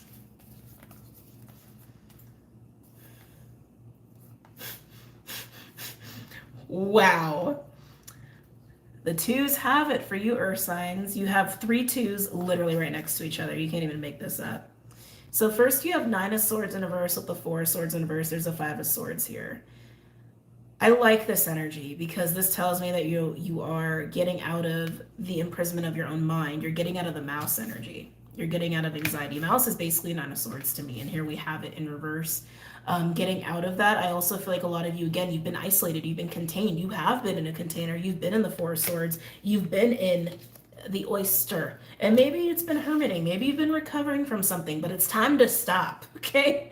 It's time to stop, time to get out of that. 5 of Swords also tells me that there's energies of all or nothing, like this intense battle energy, ego energy, but I feel like it's just something that you've been resolving within yourself. Maybe experiences where there were a lot of 5 of Swords. It's almost like high stakes is what it feels like to me. And again, that's wrapped up in illusion, but this is you dealing with all of that. It's very much the vulture, death magic, Scorpio energy meets that oyster to break out of the oyster. And then we have this. I love my job. 2 of Swords, 2 of Cups, and the 2 of Wands. 3 twos to culminate into the Empress. Coming out as the Empress, emerging as the Empress. So this mouse energy, this tension, this rigidity, you are breaking out of that. At least it's how the cards are reading. If you keep following this process, you don't really change anything.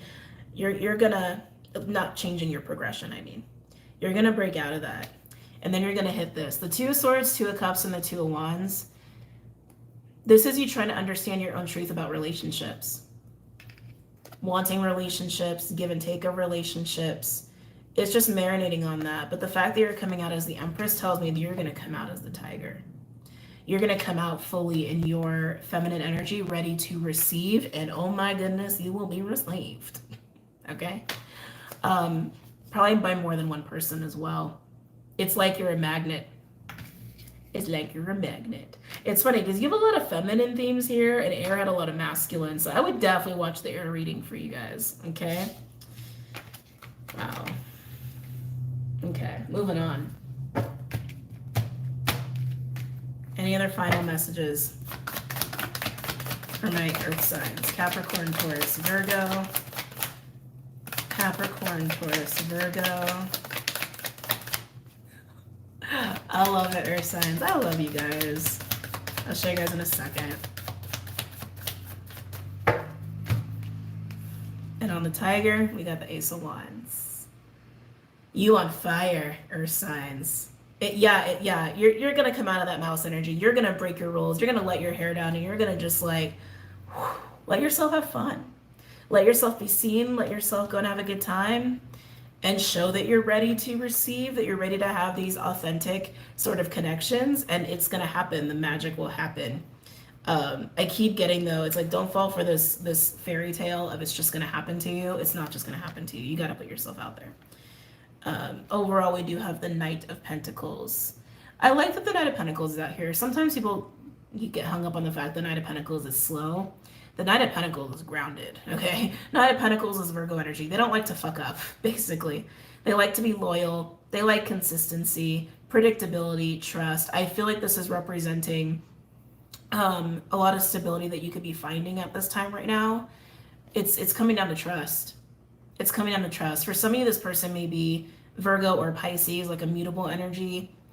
But this to me is a thumbs up as far as being on track for something that you could trust and something that's reliable. I actually just heard rectified. Again, I feel like you know this person. I don't feel like this would be someone totally brand new.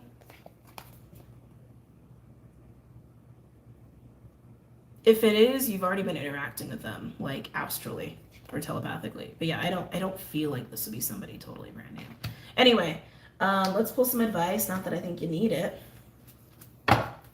Using spellcasting deck for your advice. Can I get any advice for my earth signs?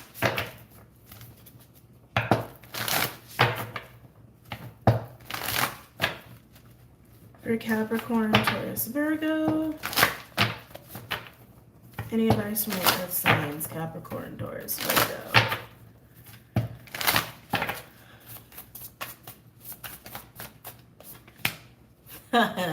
Friendship, which actually I would say the Knight of Pentacles is a great solid foundation for that. And again, not all of you are going to experience a romance here. For some of you guys, it's just a solid person or people showing up in your reality to really have that reciprocal kind of relationship. But here we have friendship. Friendship is the good basis for all relationships, right? So let's go ahead and read that. I like it. I like that for you. Okay. We all need friends, and a good friend is a rare jewel that's sometimes hard to come by. Spending time with someone who knows you better than others, whom you can count on and whose company you enjoy, is a gift in itself. Instead of shutting people out of your life, try to open up a little more. There's nothing more therapeutic than having a catch-up or good belly laugh with someone you trust. Friends add to the fullness of life. It's time to reach out and embrace an authentic relationship with somebody who has your best interests at heart. Someone is trying to reach out. Someone's trying to reach out. You've underestimated somebody's loyalty. What did I say about the Knight of Pentacles? Loyalty. Let go and trust. Surrender. Surrender. Confide in someone you can trust. Your soul partner has arrived. For those where that applies, which again, I don't think is going to be most of you, but wow, these readings are a lot today. Moving on. Ooh.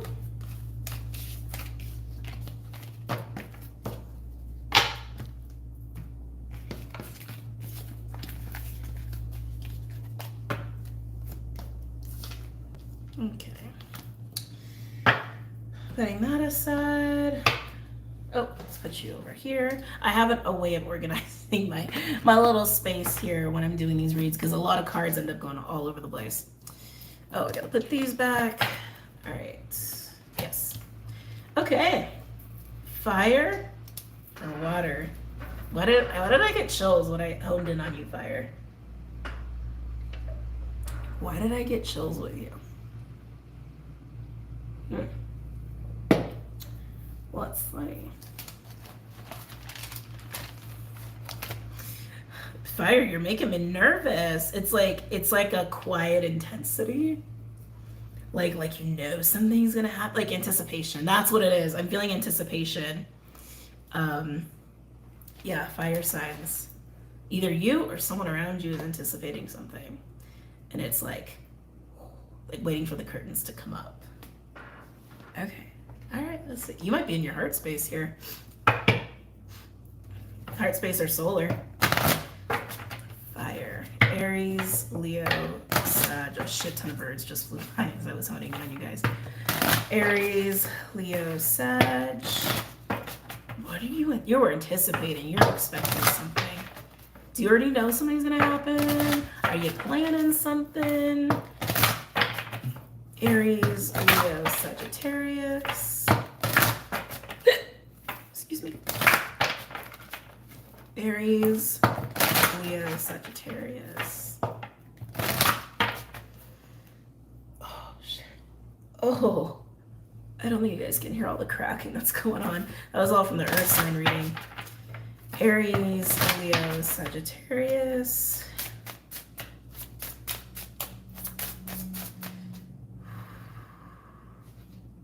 Is it feet on the ground? Okay. Aries, Leo, Sagittarius. Aries, Leo, Sagittarius. Whoa. Love my job. Look, the solar. And look, the heart. We have brilliance. We also have a third one. You guys got 3. Inner witness. I'm going to go over all these, don't worry. I know I showed them to you really fast. I knew I felt that heart and solar plexus energy. So, solar plexus, golden yellow, digestion, the pancreas, element of fire, vitality, determination, conscious action, divine will. Forgive me if I'm not pronouncing this properly. Manipura. It's right there. That's right there. We have the solar plexus. Not surprised. Fire signs. And then we have brilliance. This is an interesting mudra. Inner light, focus, radiance. Directs breath to heart, chest, and ribs. Assists with the immune system. Awakens and uplifts energy. Bend the 2 index fingers. Softly touch them together. Bring the thumbs together, facing upward. Spread the other fingers apart and wide. Hold the mudra in front of the heart, a few inches away from the body. Relax the elbows downward. With heart conditions and hypertension, use caution. Mantra. I embrace the radiant brilliance of my loving heart. I embrace the radiant brilliance of my loving heart. I embrace the radiant brilliance of my loving heart. Oh, I like that. And then we have the inner witness. There's a lot of energy on this one card. Assists with self-study, clarity, and spaciousness. Benefits with relaxes the muscles of the face and jaw. As I like, should have opened my jaw. Lengthens breath. Supports cervical spine alignment. Join the tips of all fingers together, pointing upward. Base of the palms together. Soften the knuckles away from each other. Align the thumbs and bend from the tip to the knuckle facing inward. I'm going to repeat that. Join the tips of all fingers pointing upward. Base of the palms together. Soften the knuckles away from each other. Align the thumbs and bend from the tip to the knuckle facing inward.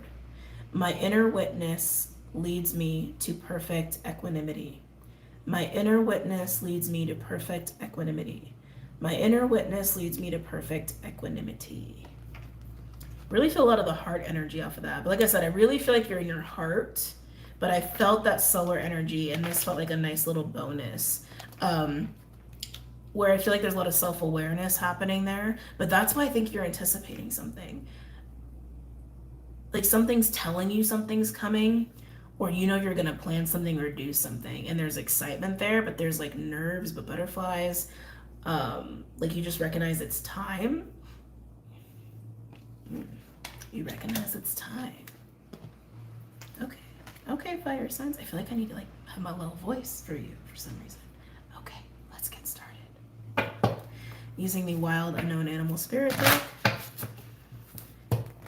Aries, Leo, Sagittarius. Yeah, it's this feeling of like you're very tuned into when the perfect time is for something, to initiate something or receive something, make something happen. Getting strong Pisces with you. Some of you could be an Aries Pisces cusper or have a cuspy placement, or that could be your North Node actually. I just got that really strong. Or you could have like a water North Node. I just got like all of a sudden like water just got really strong with you. So Scorpio, Cancer, or Pisces. But anyway, interesting. Elk and the Frog, a cleansing.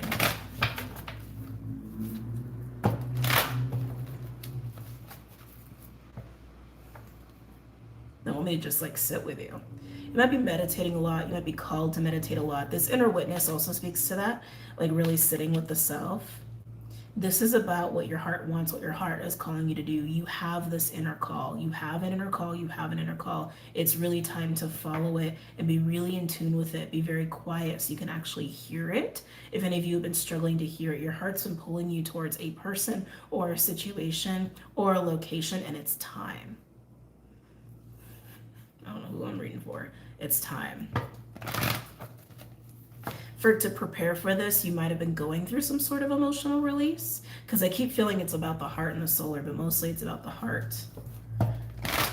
Your heart's doing a lot of talking.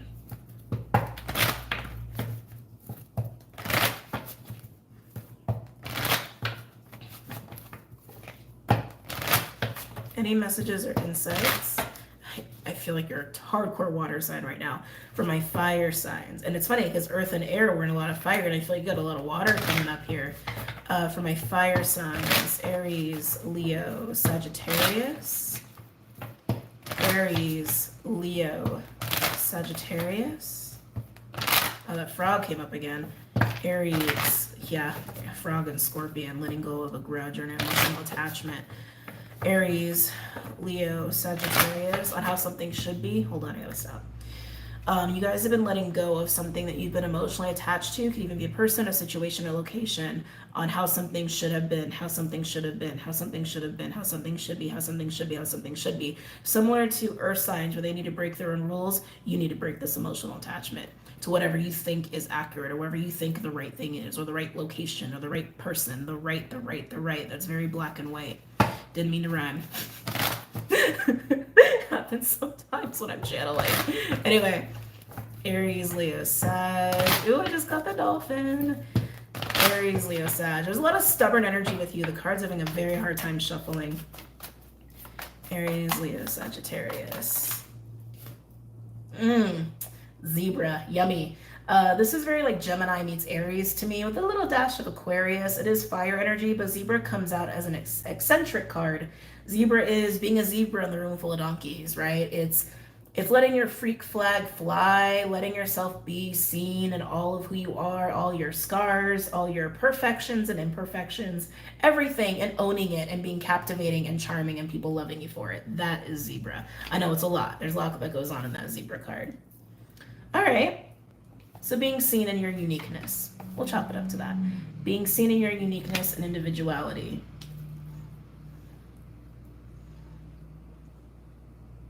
Okay. If you're the zebra, okay, I'm starting to feel like there's other people here. If you're the zebra, wait, let me back up. Sorry, hold on a second. I just got a couple different groups of you. For some of you, this anticipation is almost like a coming out. Like you've been preparing yourself to come out into society. You know, whether you're literally coming out of the closet, whatever closet that is, whether that's a sexual closet, a spirituality closet, it's coming out of the closet.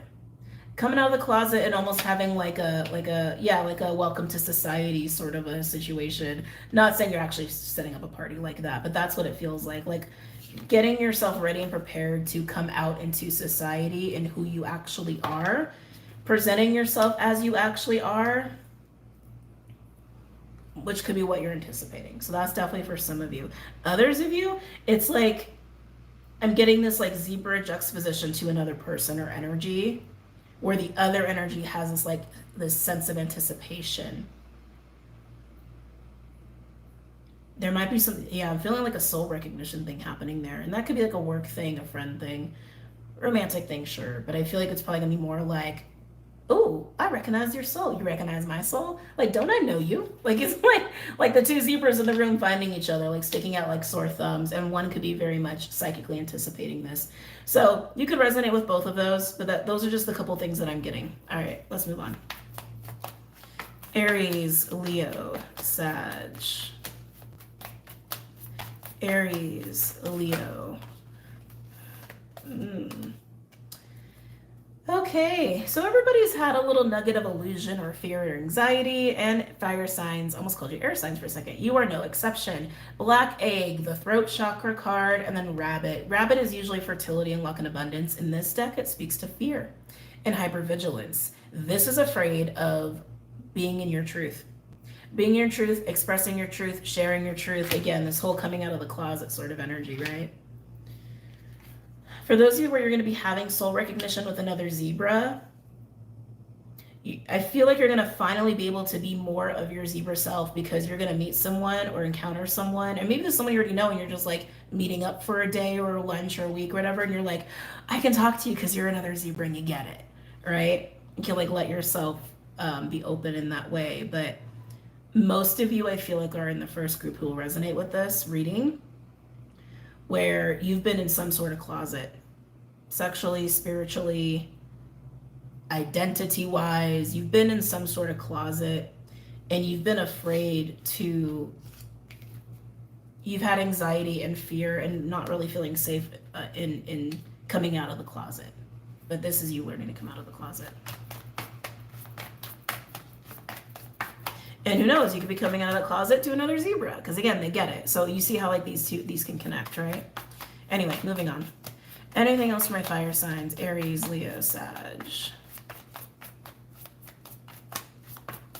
I just keep getting this anticipation, which rabbit can also be that too, because it's hypervigilance, right?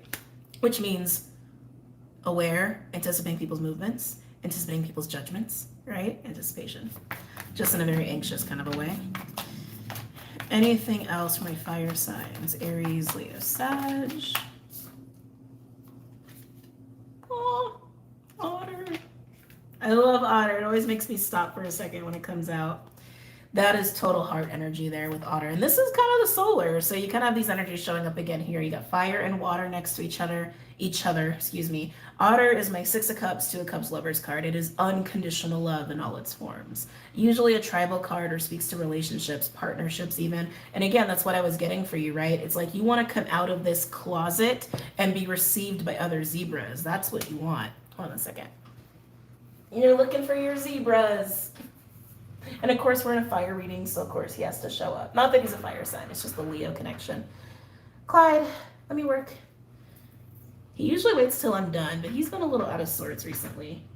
Can you scoot? Can you scoot? Thank you. Yeah. You want to come out of the closet and be received, not just by yourself, because that's part of this too, because facing your fear of that is owning your truth and owning yourself and practicing that self-love. But you want to come out of the closet and be received by other zebras. You want to find your zebra pack. I don't know if they have packs, but you know. Anything else for my fire signs? Aries, Leo, Sag. I'm also getting a huge creative energy. Hold on a second. Some of you guys are also working on something creatively, like a project or a business or something like that. It could even be something in the home, or it could even just be like working on the vessel, the image, right? Something aesthetically, or again, a project, and your heart is all in it. It's almost like, I don't want to say it. Like when you're done with it, or you show it to people, or you put it out in the world, people are going to go, oh my God, that's fire sign. Like they're just going to see all of your soul in it. They're going to see you in it. I don't know when it cut out, but that's why you could be a little scared here, because it really is sharing you and your truth, and it's going to require you to sit in that and accept it. Anyway, moving on. Anything else for my fire signs? Aries, Leo, Sagittarius. Everybody's getting this card. The Phoenix. This is the card of the week, guys, I'm telling you. Root chakra, Kundalini risings, awakenings, getting into your power, this new sense of self, new sense of vitality. It's, that's what that is. That's what that is. breaking out, breaking free. You can be free. You can be free to be you. There's also this feeling too that I'm getting, just because like that fire just caught me a little bit. How to be in your fire as a fire sign and not be judged for it is also what just came up too. And not be judged for it, to be received in it. So how do I want to say this? So I don't have a lot of fire in my chart. So this is like something that I don't have experience with as a hardcore water earth sign with a dash of air. Literally very little fire in my chart. But that's just something I'm getting here, and I'm thinking this is probably something that a lot of fire signs struggle with. How to be in your fire in a way where you don't accidentally burn people, or people like get too overwhelmed and then they want to like snuff you out, right? Because okay, I'm gonna equate it to Scorpios, because Scorpios, the way that you show yourself and who you are is through emotions and passion and sexuality. That's just how Scorpios are. If they're touchy with you, they really love and appreciate you, and they're gonna ride or die with you. They're loyal like that. That's how Scorpios are. Now for fire signs, I'm getting more so that like what I'm feeling with you is the way that you show you and your affection and what matters to you is by how free you allow your flame to burn, right? How free you let yourself just be and talk and do and whatever, right? And so some people get a little literally burned by that, or some people feel overwhelmed by that, like they're like suffocated by your fire. So how to do that? How to do that in a way where you're really conveying this like this openness and receptivity on an emotional level, right? I can feel a fear with that for some of you. It's gonna fall into place, all right? It's like, yeah, you're afraid to be all of that. You're afraid to be all of that because maybe historically it hasn't been so great. Anything else for my fire signs? Aries, Leo, Sag.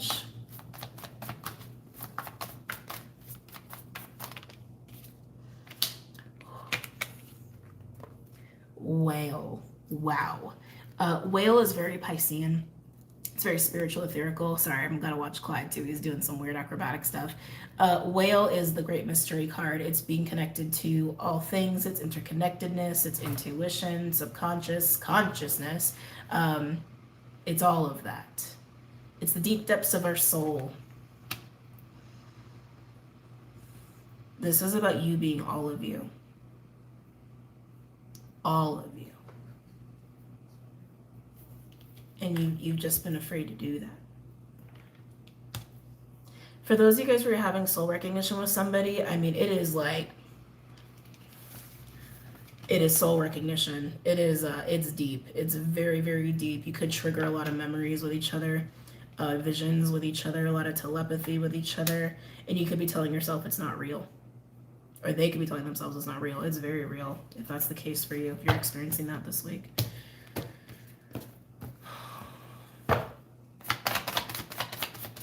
Anything else for my fire signs? Aries, Leo, Sag.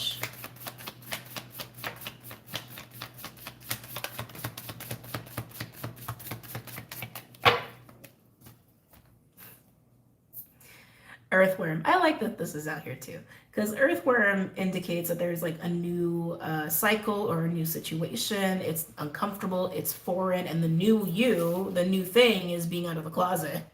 It's being out of the closet and looking for other zebras, connecting with other zebras, and being all in your truth and not holding back, right? Not holding back your fire. It's very uncomfortable, but that's just why this card is out here. It's just indicating that this is very much like a new cycle or a new experience for you. Overall, we have Dragonfly. I love Dragonfly. Dragonfly is like third eye energy for me, but it's about perception and your ability to expand your perception, the way that you're seeing something, or even shift your perspective, your point of view, which really is about you, again, coming out of the closet and accepting all of yourself in your zebraness and in your fire, right? Yeah, wow, underneath that, look, fire, ant, and frog. Letting go of the resentment, the frustrations, the hurt, the pain, the anger, the tension of you feeling like you can't be you, or you can't be received in all of you, okay? For some of you who are having the soul recognition, it's soul recognition. There's something superficial happening there. Like maybe on the surface, it might seem like you wouldn't really connect with this person, or people might judge this person a lot, or maybe you might have some preconceived judgments about this person, but that's really more if you're feeding that. Because if you're judging yourself for your truth or not sitting in your truth, how are you going to be able to have that level of truth in seeing another person or with another person, right? It's soul recognition. Look beyond the meat suit is basically what I'm telling you. Look beyond the meat suit. All right, let's go ahead and pull some tarot. Oh, nasally again. Hold on. Excuse me. Oh,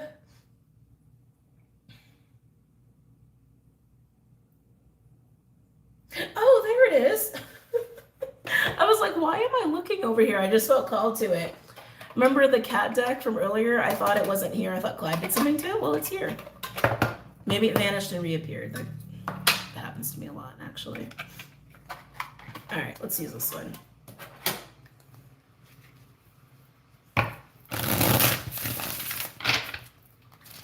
Any messages or insights for my fire signs, Aries, Leo, Sagittarius, pertaining to this spread?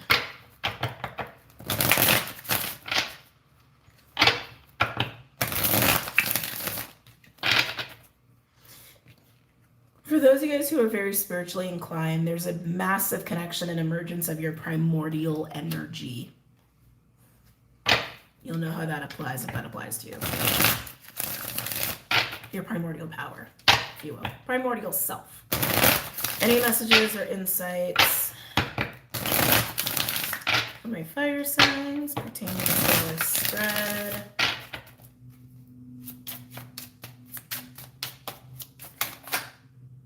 Am I taking that? Yes, I am. Okay. It's a big stack. Oh, God, it's a big stack. It's bigger than I thought. Ooh, Lovers. Got Lovers card. 2 of Pentacles in reverse. Interesting. 4 of Air in reverse. Okay, I feel like I'm looking at the throat chakra with a rabbit. Yep, 8 of Air. We got Fear.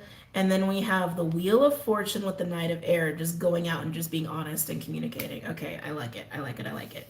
First of all, Lovers, could speak to that soul recognition that I was feeling that some of you guys are going to experience. But this is also about acceptance, emergence, and harmony within the self. Owning all of the self in the way that you need to come out of the closet, right? That's the energy that you're trying to achieve, attain, maintain, or even experience, again, even via a soul recognition with another person. And then look what gets in the way. It's basically the black egg and rabbit all over again. 2 of Pentacles in reverse, 4 of Air in reverse, and the 8 of Air. Could even be mirroring with this other person with their soul recognition. That's not going to be all of you. You'll know who you are. I only say that because we got the 4 and the 8, which means there's another 4 there. But this is speaking to the imbalance and lack of clarity and the lack of peace that comes with living in fear, living in self-imposed prisons, which is exactly what the rabbit and black egg is doing. And what changes that? Wheel of Fortune and the Knight of Air. Knight of Swords, Gemini energy. Just being open with your truth, being open with yourself, and just saying, I'm afraid, fuck it. I'm going to come out and just be honest anyway. And just say what I gotta say, express myself how I want to express myself, and just be how I want to be. It's coming out of the closet. For some of you, coming out of the closet entails a conversation with someone, or maybe even just publicly stating something. Yeah. Anything else for my fire signs? Aries, Leo, Sag. Stop denying. Stop denying your truth. Stop it. Stop it. Stop denying your truth.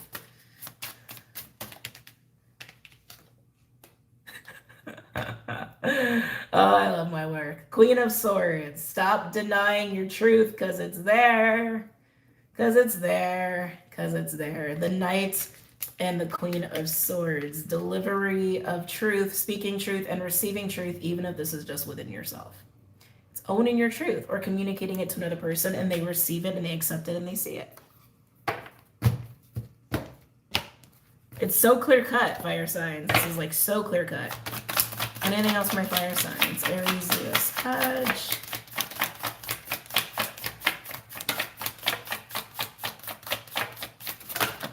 Whoa. Oh, nice. I'll show you guys in a second. Nice. You will achieve, oh my God. Ace of Pentacles and the Six of Fire. This is victory. This is being seen. Six of Fire is not just success or achievement. It's actually recognition from other people. It's attention from other people about this new experience, this new way of expressing yourself, being yourself. For some of you, there is an opportunity that will be born out of you taking this risk of coming out of the closet or speaking a truth that you need to speak to somebody or speak to the world or family or whatever, or just coming out of the closet after you've really embraced truth about yourself. People are seeing this. People are seeing this new sense of self, this new harmony. For some of you, an actual relationship of soul recognition. People are observing it, and it's just like, whoa. Whoa, look at fire sign is what that is. Whoa. Overall, the Star card. Wish fulfillment, blessings, healings, enlightenment. To me, the Star card is like, I call it the North Node card. It's heading in the right direction and a sense of fate. Whoa. Look, and look what's being healed. Nine of Fire with the Ace of Swords. Your truth. No longer guarding against your truth to yourself, your truth to the world, other people, the truth about a soul recognition you have with another person. It's being in the Star, being blessed, being happy, being in this new energy, being in this new space, like being this new you, which is really just you. Congratulations. Let's get an advice card from the spellcasting deck, and we will move on to water. Any advice for my fire signs regarding this spread? Clyde is so cute right now. He's slumped over my computer, windowsill, and my books because he's such a big cat, and he's just like, his belly's hanging out, his legs are hanging over. He's adorable. Anyway, sorry. Cat mom. Aries, Leo, Sag. Any advice for my fire signs? Any advice for my fire signs? I'm getting something about money. I mean, Ace of Earth can also indicate money or a lump sum is coming your way as a result of you owning your truth, speaking your truth, but I feel like it's way more about an opportunity. An opportunity or the seed of a new relationship or a new situation of you being you. And people seeing it and accepting it and praising you for it. Don't be afraid. Don't be afraid. Rewards to come for not being afraid and for just being your fiery self and saying whatever it is you gotta say. Any advice or additional messages? I knew I felt that. Financial health. This will improve your financial situation most likely. All right.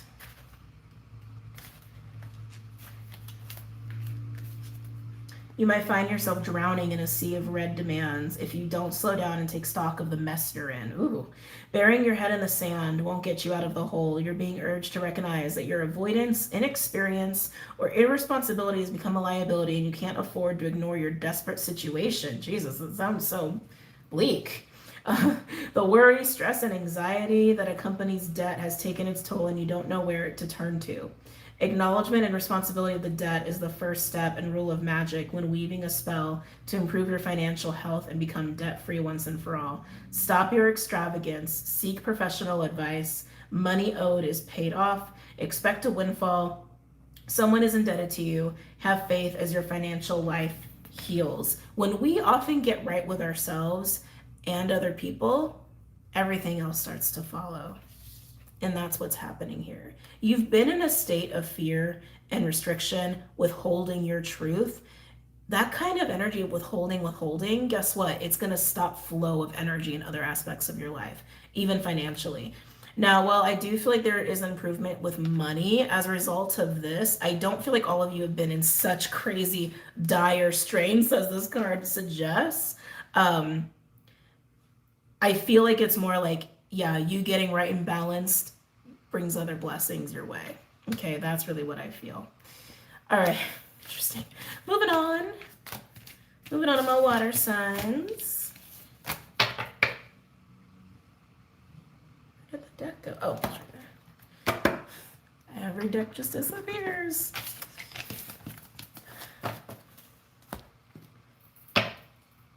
Okay.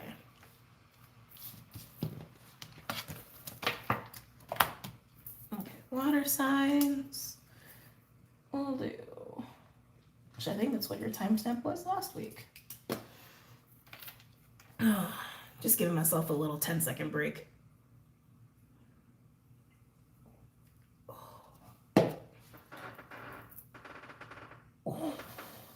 Ooh.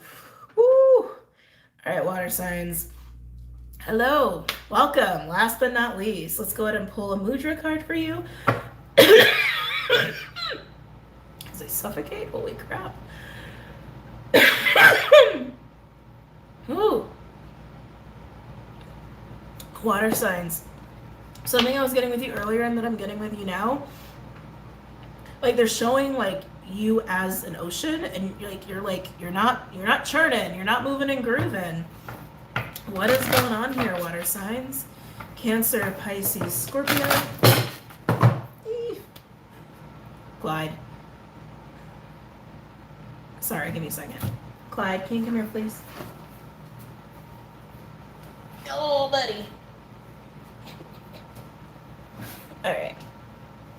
I know. But I can't have you destroying things. Can you chill? Can you sit right there? Please? Please? All right. Water signs. Cancer, Pisces, Scorpio. Cancer, Pisces, Scorpio.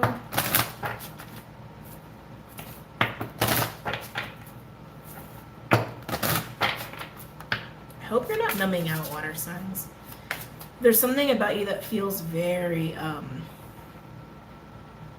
far away, withdrawn, disassociated. Like that's kind of what I'm getting. It could be someone in your field, it doesn't have to be you. That's kind of what I'm getting. Could be off in the realms. Could totally be a case too. Like you've retreated. Cancer, Pisces, Scorpio. What's going on for my water signs? Cancer, Pisces, Scorpio. Can I get cards for my water signs, please? Oh, that's too many. Cancer, Pisces, Scorpio.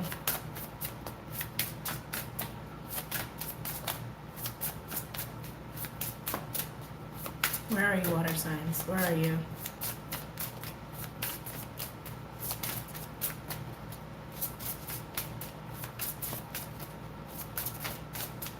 Are you being protected?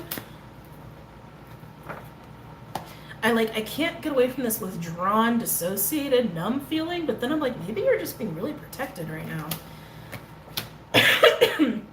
Or you're in extreme hermit mode. So we have harmony coming out associated with the sacral. Life transitions, equanimity, and balance.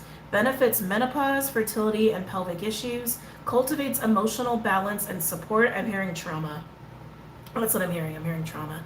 Harmonizes change. Hold hands in front of the pelvis facing downward.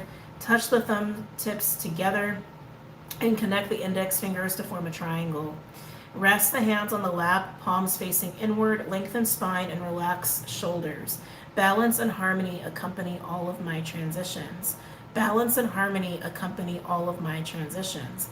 Balance and harmony accompany all of my transitions. You're so still.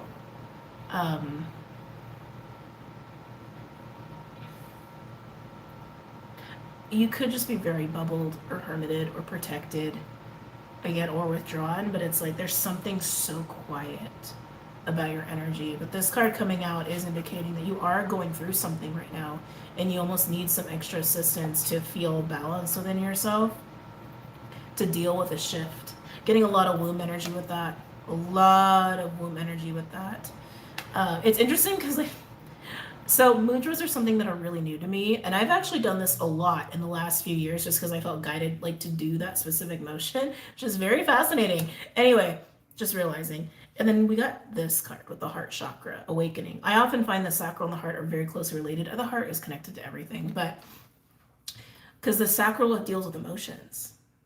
It's one of the chakras that rules the emotional body along with the solar. Some of us are sacral ruled, some of us are solar ruled, right? There's other rules too, but emotions really reside there. And so the heart also obviously is connected to that. But awakening.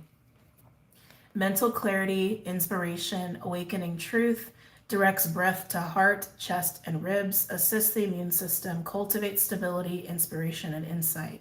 Interlace the fingers of both hands with the tips of the thumbs touching and pointing downward. Hold on a second. We got a cat. Clyde. Sorry. I'm going to start this over. Interlace the fingers of both hands with the tips of the thumbs touching and pointing downward. Extend the index fingers upward, touching them together. Bring the hands close to the heart center. Lengthen the spine, relax the shoulders. Divine knowledge and inspiration awaken my highest truth. Divine knowledge and inspiration awaken my highest truth. Divine knowledge and inspiration awaken my highest truth. This feels like you're sitting in the dark, water signs. I can't get away from that feeling. No, so it doesn't have to be you. It could be someone you're dealing with. This feels like being in the dark and trying to almost like woo-saw through it, breathe through it, not go crazy in it, understand why you're in it. Like, and you could have gone into this energy to literally seek out a truth, but that's what it feels like to me. It feels like being in the dark and trying to find your way back to the light, or just stay balanced while you're in the dark is how that feels. Interesting. Let's go ahead and get into the wild animal unknown deck. Hold on, I'm sorry. Clyde, come on, buddy. No. I know you're restless. Oh my God. I know.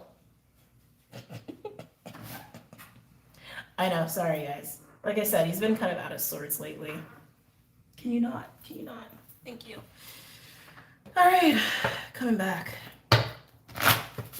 Cancer, Pisces, Scorpio. Yeah, I don't feel like you're here. I feel like you're way deep inside of yourself, or you're out in the realms of ethers, or both. Both could be true. Water signs, Cancer, Pisces, Scorpio. It's like you're trying to find your spark. Trying to find your fire, trying to find your light or the light. Some of you guys could be shamans. Cancer, Pisces, Scorpio.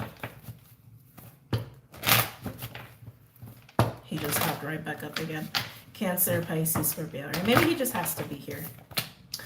Sacral, the sea serpent. I'm getting a lot of water with this. Normally I don't, but the sacral again does rule the element of water. It's associated with the element of water. This speaks of cycles, death, rebirth. Very, very strong Scorpio energy. But again, we are reading water signs, right? There's something that you're finding in your sacral. It's almost like you're traveling through your sacral. Now, for those of you who are genetically women, born women who have wombs, you could be doing this. You could be doing some quantum field work within yourself, journeying within your womb space. Just keep getting strong womb energy. A lot of you are being held in the energy of the womb as well, or holding yourself there. And what I mean by that is holding yourself in this kind of incubated, void, dark-like space to do whatever it is that you're doing here. And again, it feels like you're exploring the self. You're trying to come back to light, or trying to come back to self while you're going through something that's heavy or hard or dark. Or you intentionally have gone there to seek out information, like if you're shamanic or have shamanic abilities. It feels like you're traveling through ethers, or like primordial waters, if you will, like the astral. Like, that's honestly what I'm getting with you. Now, for those of you guys who are not that spiritually inclined, it's telling me you're going through something. You're going through something that's kind of hard, that's kind of dense, and you're trying to navigate your way through it. All right, but your sacral is at the center of it. Anything else from your water signs? Cancer, Pisces, Scorpio. The swan. Swan comes out for two different reasons. It comes out when we're achieving or reaching or trying to attain this experience of wholeness and completion within the self, acceptance of all self, dark and light, and everywhere in between. It also speaks of partnership and counterparts. Swan and sea serpent. Again, I keep getting this is about you and you. This exploration of self, acceptance of self, but it's a very, very deep process. Now, some of you guys are transmuting or dealing with trauma and emotions that are tied to your womb space, potentially even your ancestors. This even reminds me of what I was doing a couple weeks ago. Was that a couple weeks ago or a week ago? Oh, God, time. So we'll say in the last week or two, just as the sun just goes behind clouds. where I was clearing mother lines, which started with me and my family, and then it went into the whole collective. Like, that's what this reminds me of. Some of you guys are doing some major ancestral clearing here, okay? Major ancestral clearing, because I keep getting it's through the womb, it's through the feminine. Now, for those of you guys who identify as male, it doesn't mean you can't do that kind of work for yourself either. It's shadow work. You're doing shadow work here, essentially. Anything else for my water signs? Cancer, Pisces, Scorpio. Ooh, I didn't expect that. Cheetah. 8 of Wands energy, fiery energy, incredibly fast moving energy. Why is Cheetah here? This doesn't feel like you. Like, you feel contained in this, and it's like something rushes you, or an opportunity shows up suddenly, like something outside of you moves really fast or suddenly shows up on the scene. That's what this feels like. Again, it could be an opportunity or it could be a person, but something outside of you starts to move in really fast, or it reveals itself suddenly, surprisingly, unexpectedly, while you're busy doing this. Okay. Tell me about this Cheetah. Why is Cheetah here? Tell me more about the context of Cheetah. Third eye energy with the unicorn. Unicorn is very galactic to me. It's very etherical. This could be downloads coming in. This could totally be downloads coming in. And that's what I was getting. It's like, it's incoming, it's intruding, it's intruding while you're doing this shadow work or being within yourself here. Yeah, a lot of you guys, this is downloads, but for some of you, it's actually a person coming through, showing up in your physical reality. Very psychic. They got a strong fire in their chart, or strong Aquarius. I'm getting strong fire more than Aquarius. I just say Aquarius because unicorn's Aquarius to me. They're drawn to you. They're very drawn to you. They're suddenly on the scene, like they airdropped out of the sky, and they're very psychic, and they probably have strong telepathy with you. I'd be surprised. I mean, it feels like they showed up out of nowhere, like a surprise, which is also the theme of the week. But I'm also shocked you wouldn't know this is coming, but you've been very preoccupied, apparently, in your own little world, okay? And again, also getting downloads at the same time. So not all of you have somebody coming in like this, but some of you definitely do, all right? Some of you, it's just downloads. Anything else for my water signs? Cancer, Pisces, Scorpio. Yeah, it's almost like the more you align with self, the more of the shadow work you do, the more you meet you, the more people who are aligned like that will come in and be drawn to you. I knew it. Landed right on top of Swan and the Sea Serpent. Emotional cleansing is what the frog represents here. Also more water. You're in a lot of water here, fire sign. I mean, fire signs, excuse me. Maybe you know the fire sign. Water signs. You're in a lot of water. And that's what I was getting, that you are doing some clearing and letting go here as it relates to your sacral. Anything else for my water signs? Cancer, Pisces, Scorpio. Thank you. A lot of you guys are also doing this because you feel like you've lost your creative spark.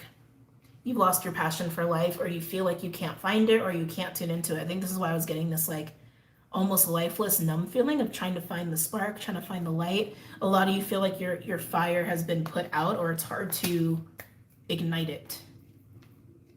But that's because something needs to be cleared out and released. Anything else for my water signs? Cancer, Pisces, Scorpio. Nightingale, we got some throat chakra energy coming out here. Why is Nightingale here? Because while it represents the throat chakra, which I also just see as embracing your truth, this is actually speaking. This is about communication. Why is Nightingale here? I don't feel like... You're so hard to read your energy because you're so withdrawn. Can I get another card for Nightingale for my water signs?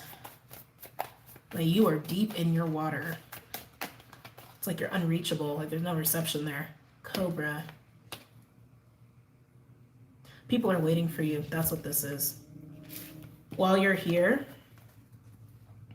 in your energy, in your bubble, deep in the water, deep in the astral. I keep getting the word deep with you. You're so deep that people can't reach you. You're so deep that you're like you're hard to even perceive, almost like you're a ghost. Who am I reading for? The outside world is waiting for you to come out. The outside world is waiting for you to say something. Something could have triggered you into this. like a tower moment or an event. And some people are worried about you. Some people are worried about you.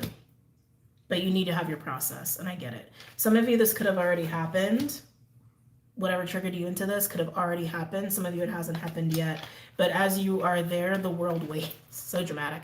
The world waits. People wait. A person waits for you to come out and start to talk, start to express yourself, start to share. That's why we have this external energy as well. Because for some of you, while it is downloads and you're understanding why you went through what you went through, understanding how to go through the shadow work, others of you, this is also a person that's like very antsy and trying to connect to you, trying to reach you. That's why they're coming through as unicorn, because they are very psychic and they potentially have a telepathic connection with you. And it's like, where's water sign? Where's water sign? I need to talk to water sign. I need to talk to water sign. Woo, moving on. I've got a lot of animals here.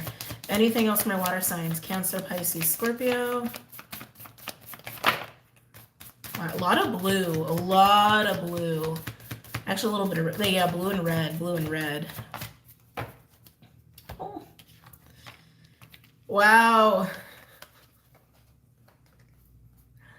Fire ant and dragonfly. That fire ant says a lot.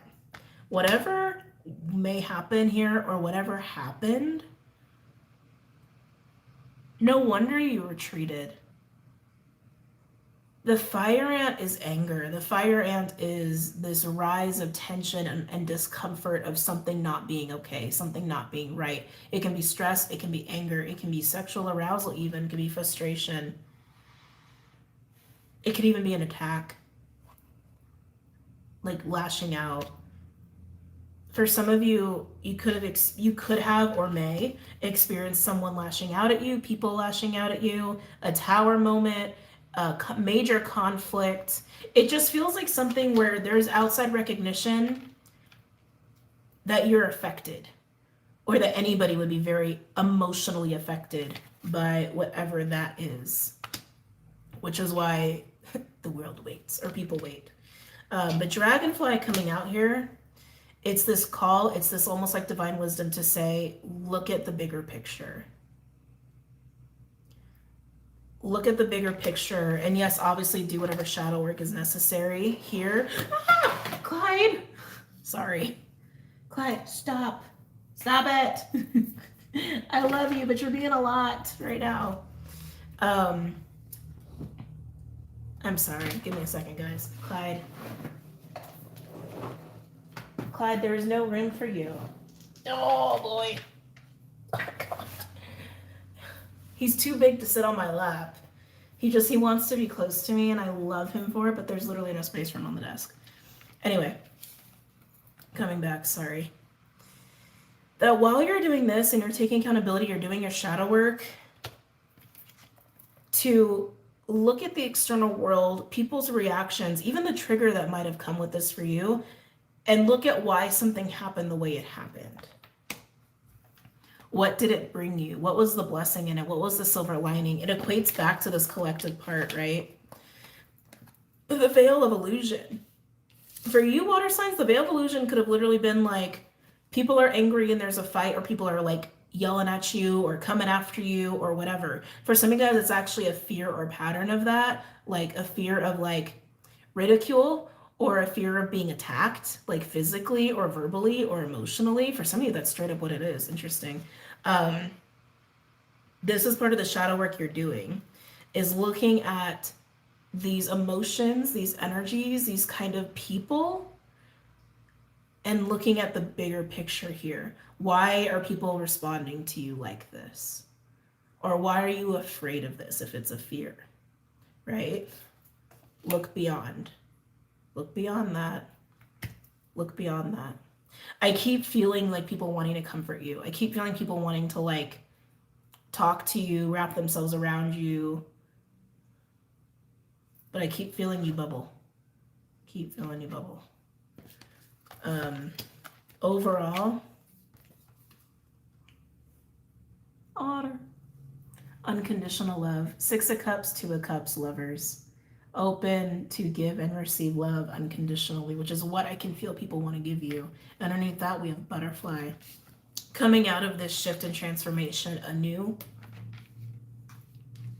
Yeah. Coming out of it anew. This is your challenge, water sign, is for you. Your uncomfortable new experiences is to let people be there for you. Have your process. If you need your process, have your process. But people want to engage with you. They want to connect with you. They want to wrap themselves in love around you. You need to understand why that triggers you, or you need to also understand why something happened the way that it did, why someone freaked out on you, why people lashed out at you, why there was a fight or conflict, or why you trigger certain people, or why, again, you were triggered. That's part of your shadow work. But people want to love on you here. And I keep getting that you're going to get downloads that will help you understand this, but also that you have people who are also very psychic who are wanting to shower you in love and support. Okay. Wow. Jeez. I also feel too like some of them are like waiting, like biding their time to actually say something to you. Like they know you. It's interesting. It's like you're bubbling so hard that like they're giving you that much more space when really what you need is a hug, basically. You really need a hug. All right, water signs. Let's go ahead and get into some tarot. Oh, jeez, he scared the shit. He scared me. I'm gonna use Rider-Waite for this. Clyde, I'm almost done. Please be patient. Any messages or insights from the water signs pertaining to this spread?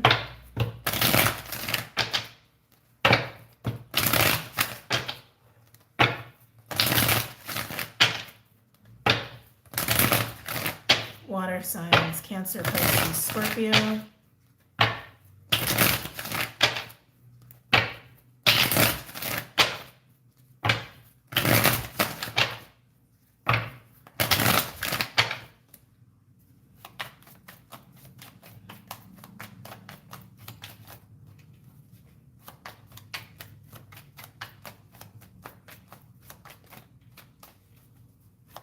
Water signs, Cancer, Pisces, Scorpio. Temperance in reverse. Temperance in reverse comes out when we have impatience, restlessness, or something's out of balance or out of moderation, like addictions. It can represent that. I feel like you're trying to balance yourself. But again, I keep getting that for you. What really needs to happen is, yeah, take accountability for your own triggers, but also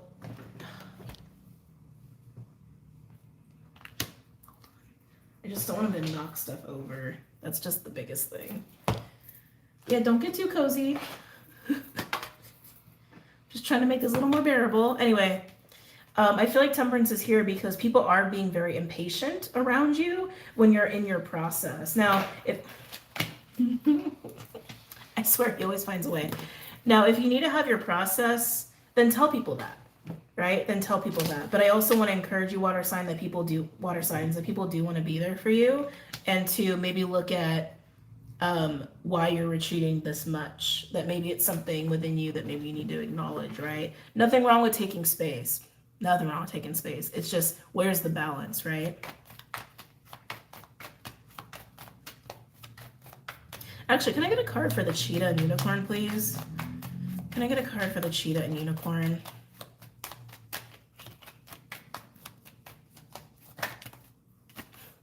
Wow.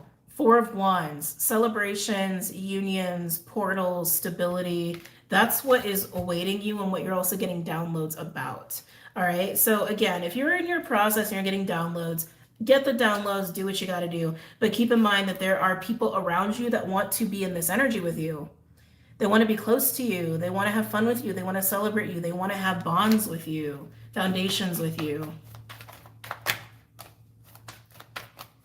Anything else from my water signs? Cancer, Pisces, Scorpio.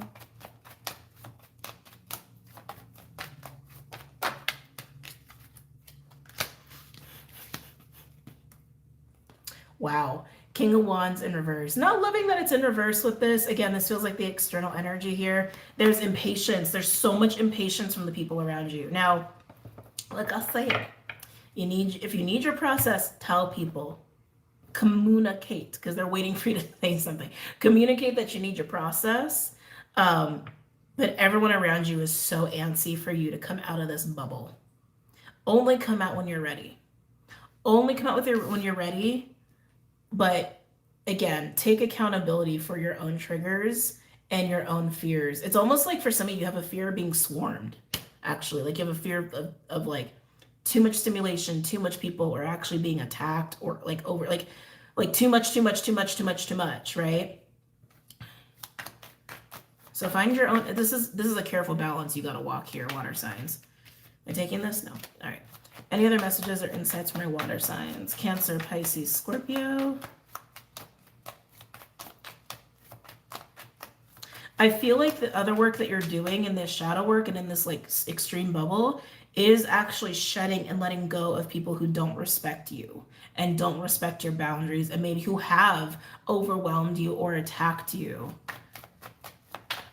You're shedding them internally, which means you're also shedding them externally.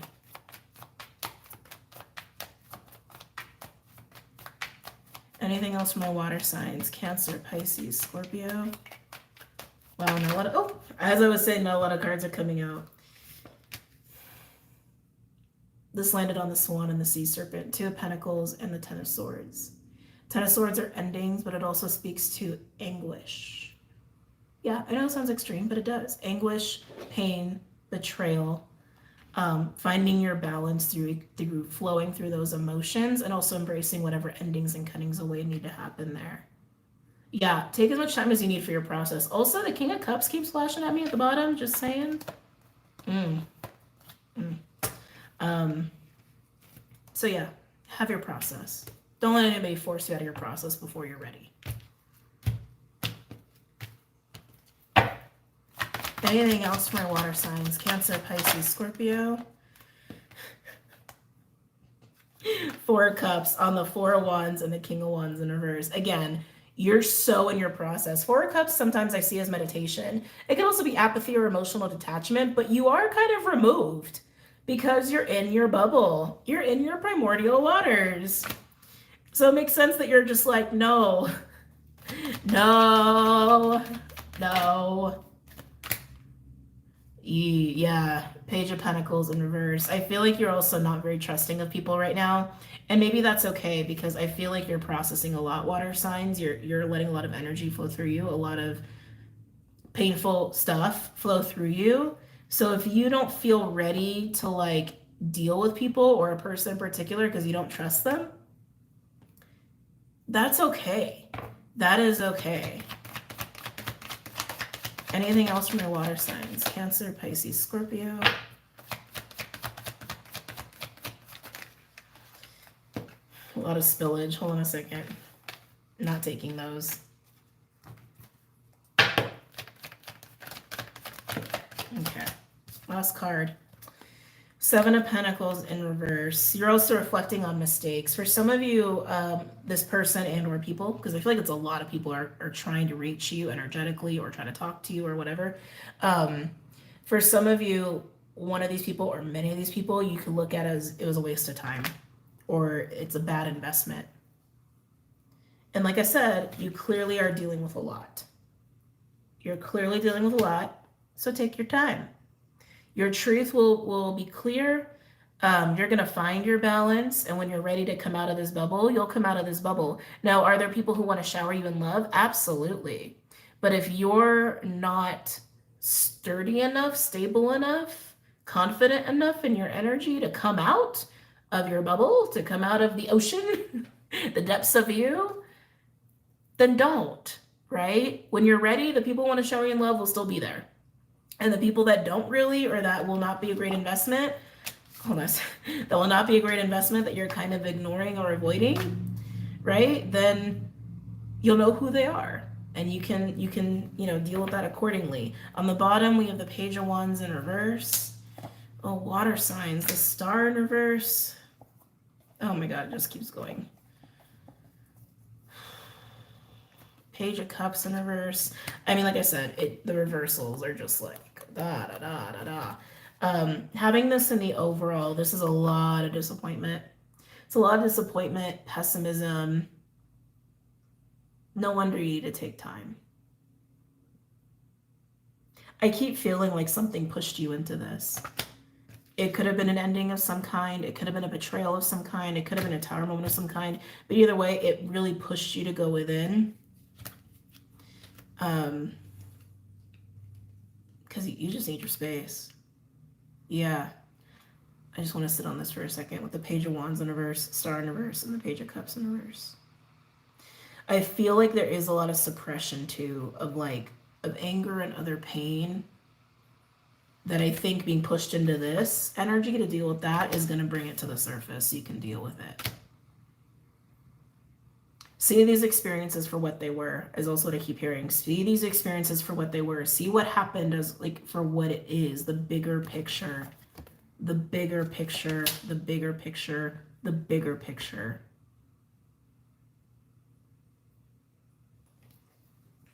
Sorry, water signs. I know, not very fun. Yeah, I mean, you even get the Ace of Swords with the 6 of Cups in verse and the 5 at some point with the Knight of Cups. This is reflecting on whatever pushed you into this, and also anything that feeds some of this suppressed anger and suppressed grief.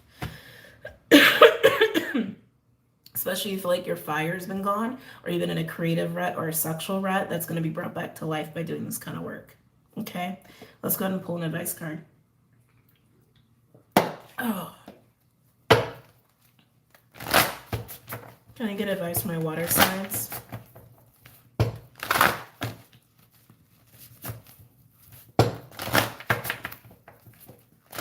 I think I literally saw the love card. Can I get advice from my water signs? Cancer, Pisces, Scorpio.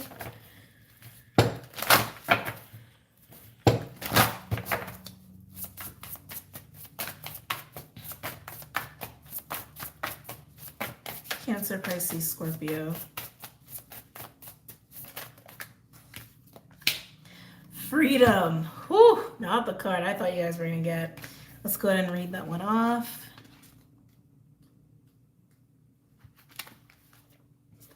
Your power is eternal, and yet you're held down by the heaviness of burdens tied into emotional commitment. Somebody fears your power, having recognized your full potential on all levels, and has led you to buy into false doubt, worry, and insecurity.